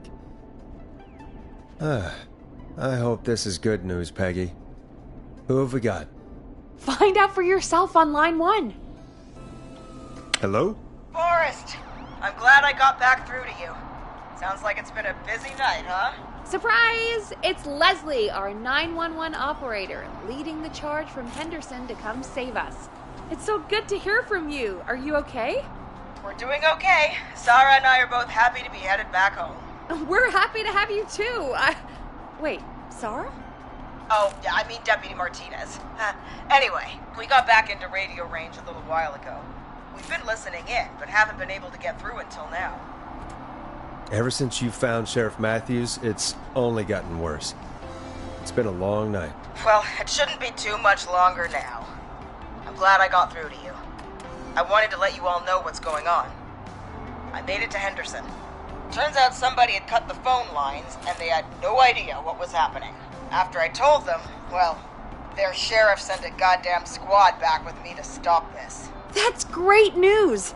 That's crazy about the phone lines, though. Do you think the whistling man cut them?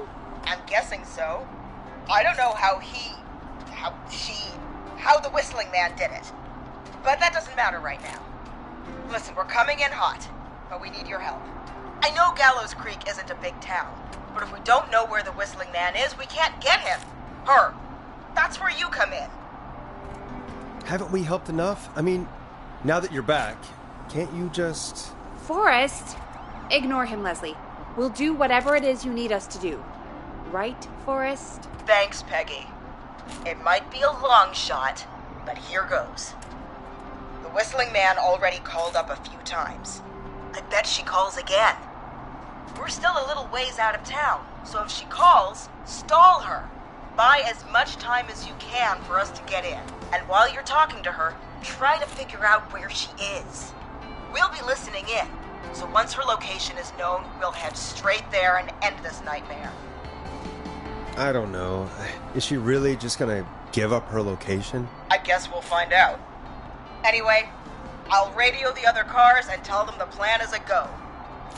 Hopefully the next time I see you, it'll be with our killer behind bars. Take care now. We'll see you soon, Leslie. Oh, thank God. It sounds like this is almost over. We're nearly through this. Best we don't waste any time then. Let's get back on air. You got it. Time to turn the music off.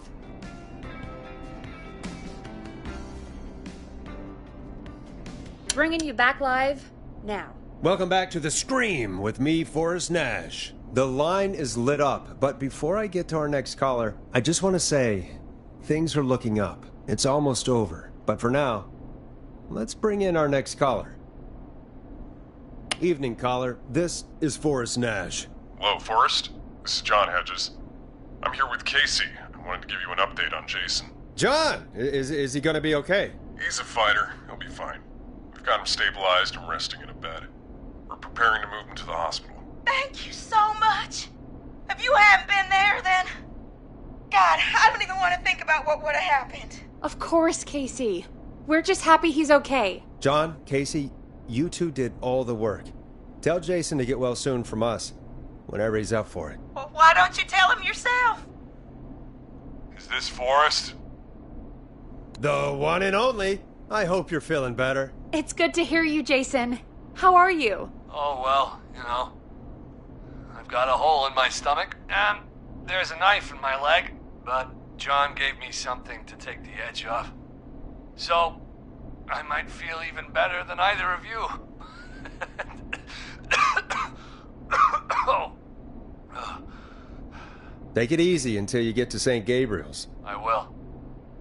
But, before that, I needed to call you. I'm guessing the Whistling Man is still out there?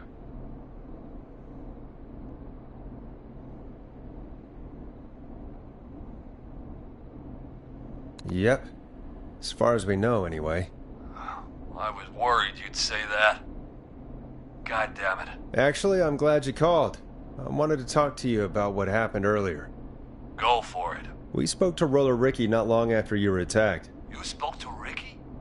Is he alright? He is now. I mean, he was attacked earlier, but this call came after. Hey, guys, I'm really sorry, but there's a call on the other line.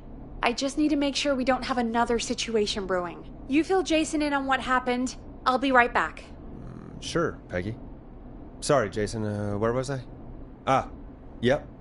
Ricky's fine. You don't need to worry about him. That's a relief. He told us about George. Sounds like everything's finally coming out now. It's been tough to hold it all in. Sounds like you've been holding back about something awful, Jason. I'm part of the reason my best friend is dead, Forrest. And the few who knew about it said if I ever said anything, I'd find myself in jail. For a long time. It was hell. And then the town just moved on. Like he'd never existed. What happened that night? I went along with the stupid prank, that's what. Whistling night. Some of the guys on the football team had an idea for a way we could haze the newcomers. We decided to plan a party in the woods and have the Whistling Man crash it. It was stupid. We each had a role. I was the stabbed friend. At the party that night, I left the group for a second, met our Whistling Man, pretended to get stabbed in front of everyone. Started an almighty panic, those screams. That was the last time I saw or heard George alive. How did George die, Jason? I don't know. I was playing dead. But when I heard her scream... Ricky mentioned a girl named Bean. Is that who you mean? Bean? Oh, yeah. I guess George did call her that. Yeah. He called her Bean. I heard her again tonight, Forrest. Her name was... What? What happened? Are we still on air? No, we're not. Seems like the power is completely gone. How do we get it back on? I don't, we can use the emergency generators down in the basement. though, in case you ever needed to do an emergency broadcast. An emergency broadcast? Emergency? You know, nuclear war, alien attack, broadcasting a serial killer's location to the cops so we can end this nightmare. Fair point. It's in the storage area, in the far back corner, up on the wall. You might have spotted it earlier when you were digging around for all those tapes. It'll have a big red button. Just press that. I'll see you when you're back.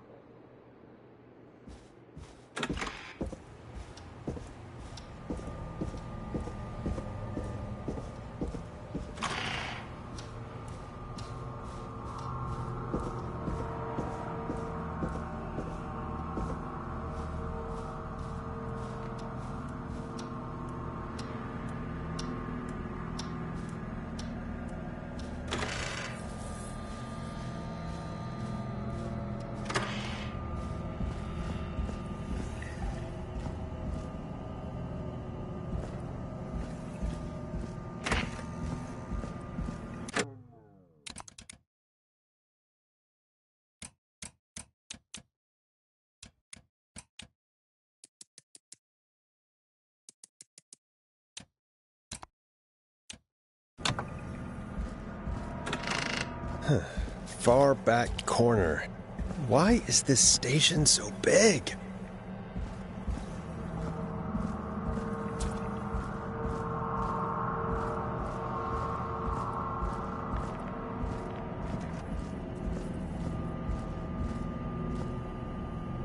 That must be it. Boom! We've got power.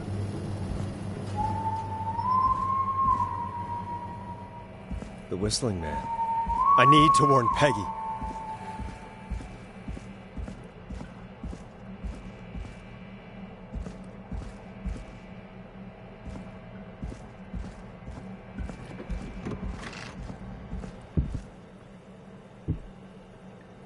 Peggy, are you there?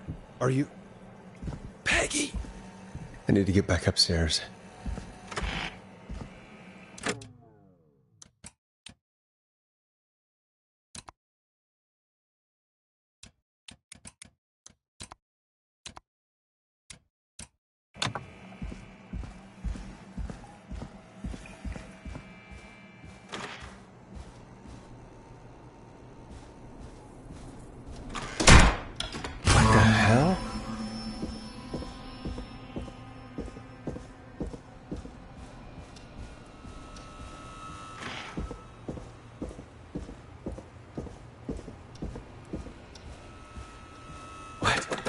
Why is it locked?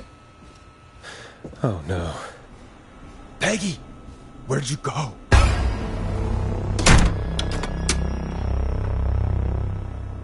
No way. This can't be happening.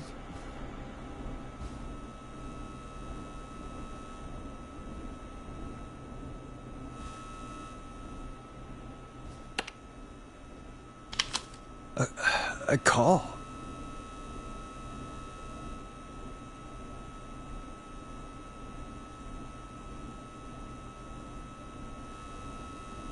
Did Dawn press the Peggy button? Did she want me to hit it on my end?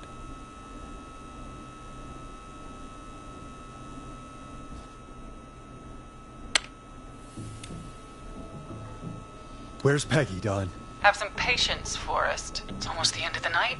Almost the end of the show. But it's not over just yet. Got a little time still. So let's make the most of it. What do you mean? Make the most of it how? Well... Huh? I thought we'd end tonight's Whistling Man special with a special guest. The one who started it all. Let me take that out of your mouth and... You crazy bitch! Let me go! Welcome to the air, Mr. Teddy Gallows Jr. Wait. It's all gonna come out tonight, Teddy. Your daddy and his money saved you 20 years ago. But even if he crawled out of his coffin with all the money in the world... Wait, where the hell is Teddy? How are you talking to him if you're here with me? Because I'm not there with you, Forrest. I'm here with Teddy, and if he says where that is, well, he knows he'll get it. I can see you. You're standing right in front of me. Oh, I get it. You're wondering who was there at the station with you. Forrest Nash, let me introduce you and all of Gallows Creek to my boy, Henry Barrow. Your son? You mean you... Wait, that he... Yes, Forrest. He and I had a son. So there were 2 whistling men tonight. Of course. That explains how you were always able to get around town so quickly. And that's how you escaped the secret archives in the newspaper office. Don't think I've forgotten about that, Forrest. Locking my sweet boy away like an animal. And Murphy, he was right, wasn't he? He did fight a man. He did. I taught my boy to never run away from a fight. Hang on. Did you say Barrow? Then, are you... Let me just get this mask off. Damn uncomfortable thing.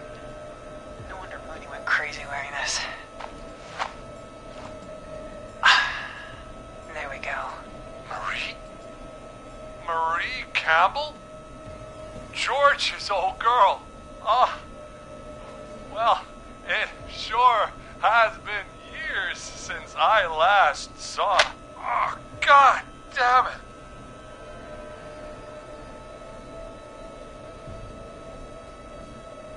Marie Campbell? So, not Dawn, huh? No, not Dawn. What are you going to... Everyone's gonna know now what Teddy did. He killed George that night. This night. 20 years ago. Listen to me. You're gonna talk when I talk to you. And not a moment before. Meanwhile, Forrest, I'm gonna give you the chance to talk. You're gonna help me reveal what really happened to George all those years ago. Okay, Marie. I'll do it. Good. Then let's talk about the night George was murdered. Murdered? Listen,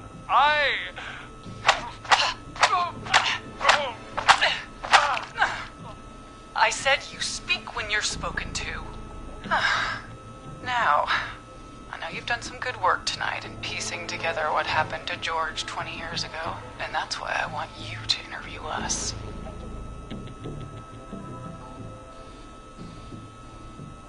Interview you? All right. I can do that. Thank you. I want you to help me and Teddy tell the story, Forrest. Do a good job.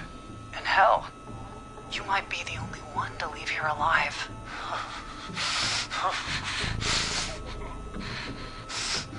I need to drag this out. If I can buy Leslie time to get back to Gallows Creek, and if I can find out where Marie is, then this can end. Teddy, we'll start with you. Just, talk me through what happened that night. How did it start? How would I know? It was 20 years ago.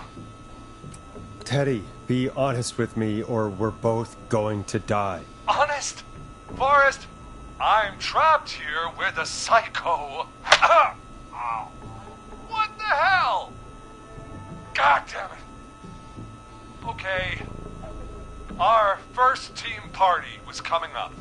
And when I saw the date it was scheduled for, I had an idea for a way we could prank the new guys. I understand that kids in Gallows Creek know tonight as Whistling Night. I'm guessing that's what you mean? Well, we didn't have a name for it then. It was just a night that Mooney went missing. But Whistling Night is what they'd call it later. Wait. You mean this was the first Whistling Night? Keep talking, Teddy. We went up near Whistling Point. God, who was there? Me, Jason, and George, of course. But George didn't come alone. He brought Marie. And Roller Ricky. He was there too, wasn't he?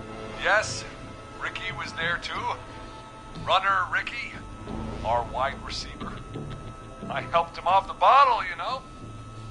Because I'm a decent man. Is that so? Yes, it is. He came apart one day. Some people do. He had some issues. Wasn't stable.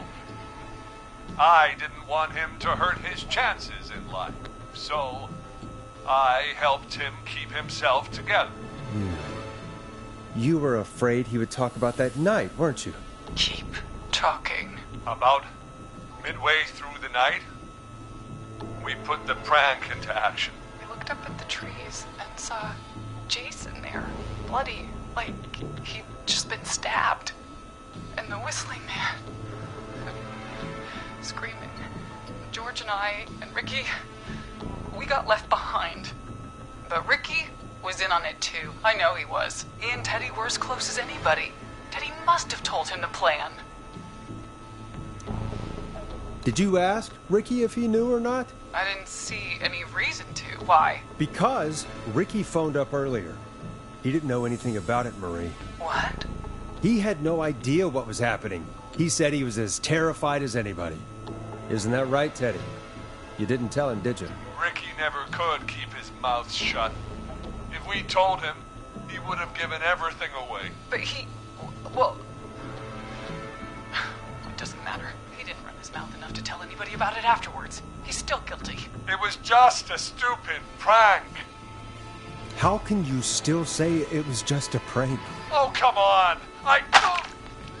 God damn it! You made George think Jason had been murdered. He thought his best friend was dead. And so tonight you stabbed him for real? It's the role he wanted to play.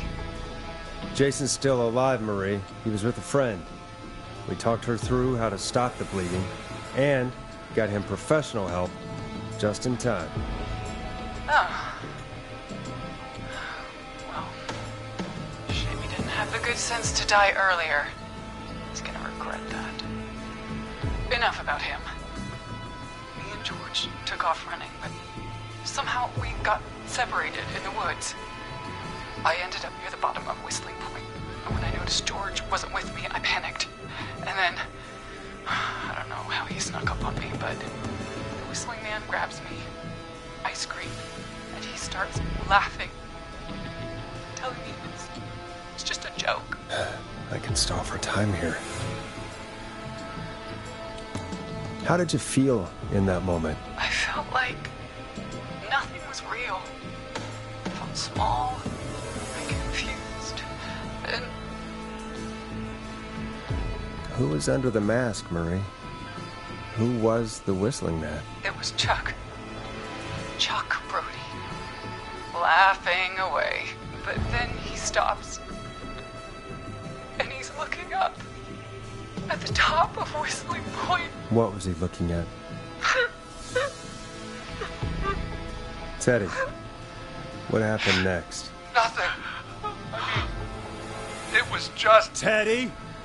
George fell off Whistling Point. How do you know what happened? I saw it. You pushed him. You were up there. You were dressed as the Whistling Man, too, and... I didn't push him, God damn it! I just chased him up there, and he kept backing up. When I saw he was about to go over, I reached out. That's what you saw. You liar!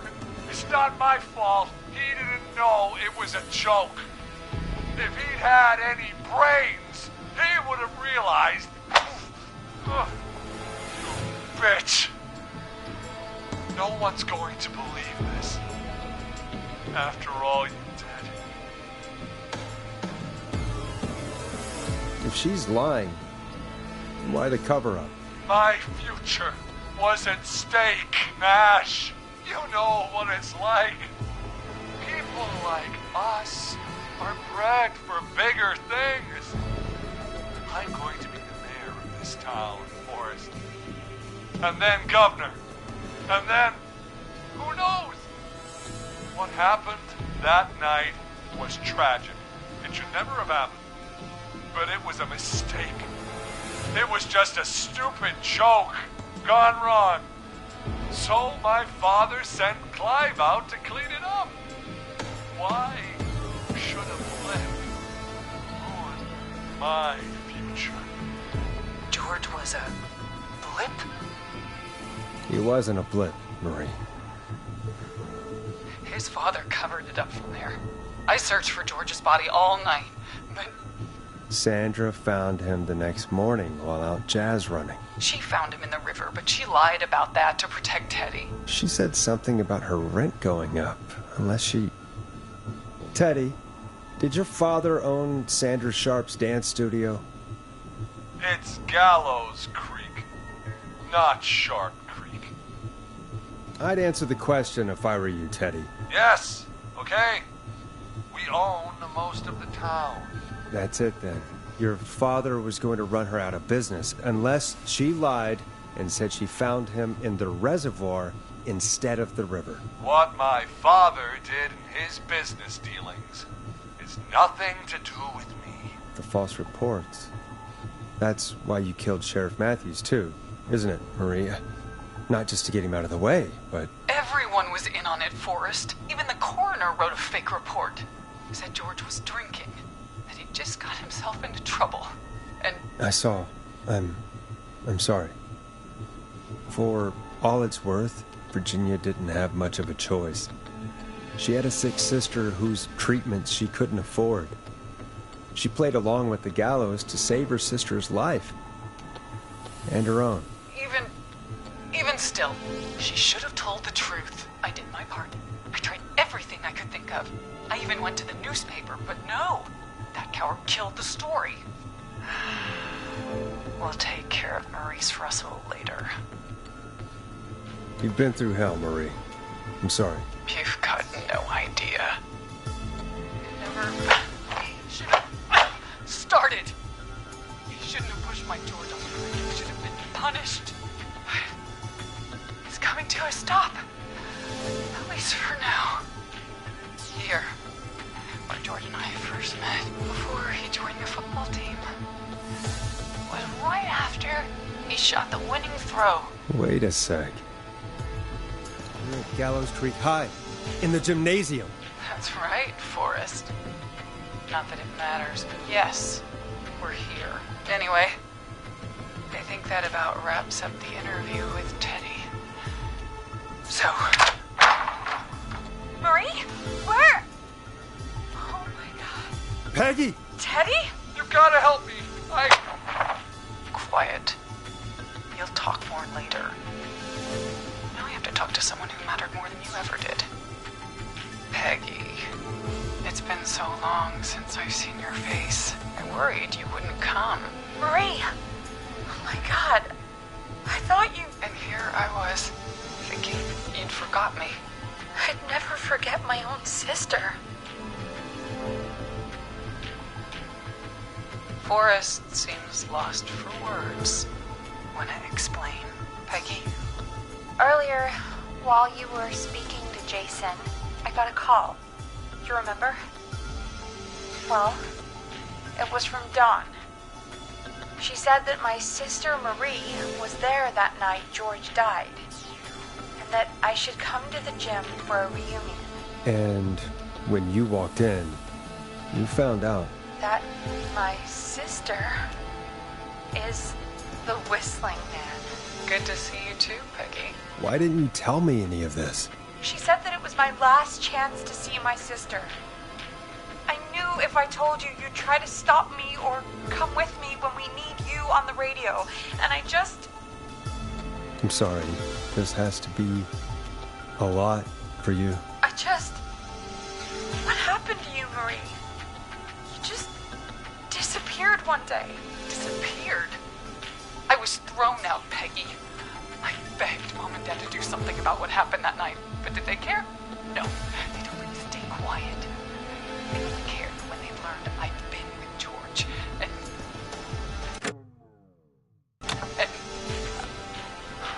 Marie, I'm so sorry. I never knew. It's not your fault. Really, it's Mom and Dad I should be seeing right now.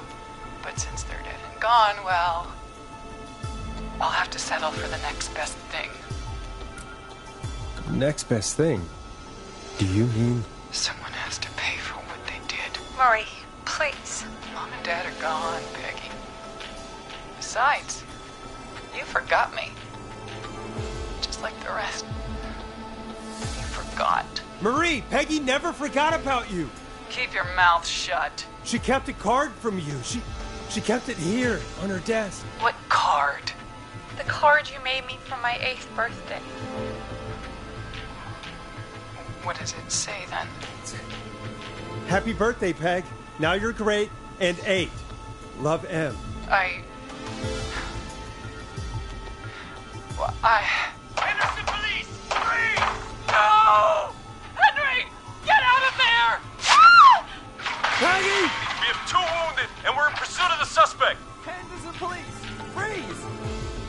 Forrest! Leslie, how's Peggy? She's been cut pretty bad, but we're here now. I'll be okay.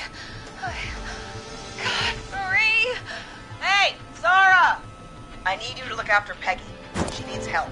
Now, we got here just in the nick of time. Where's Marie? She bolted right as we got here. The police are right on her heels. It won't be long now.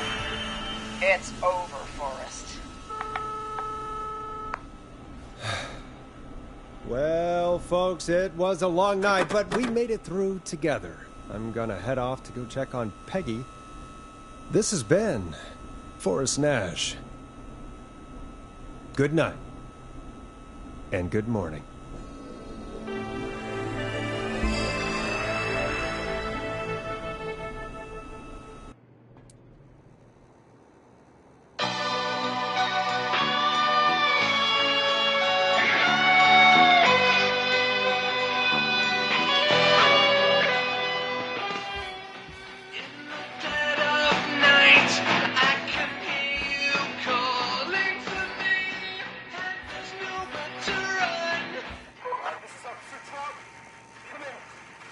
Suspect is in custody. Trail the other suspect into the nearby woods.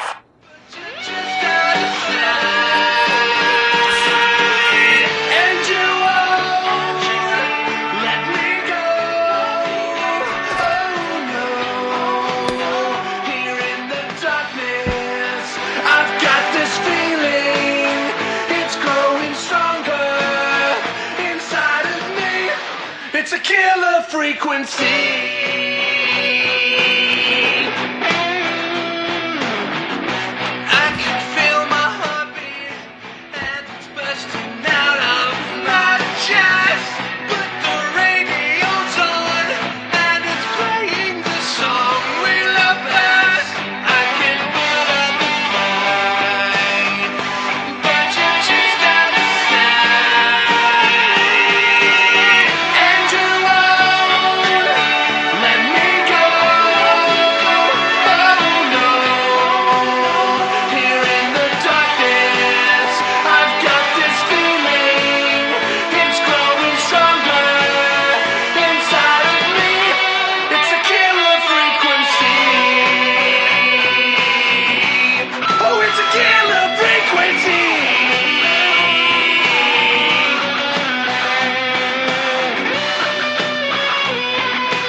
Sign of the suspect anywhere.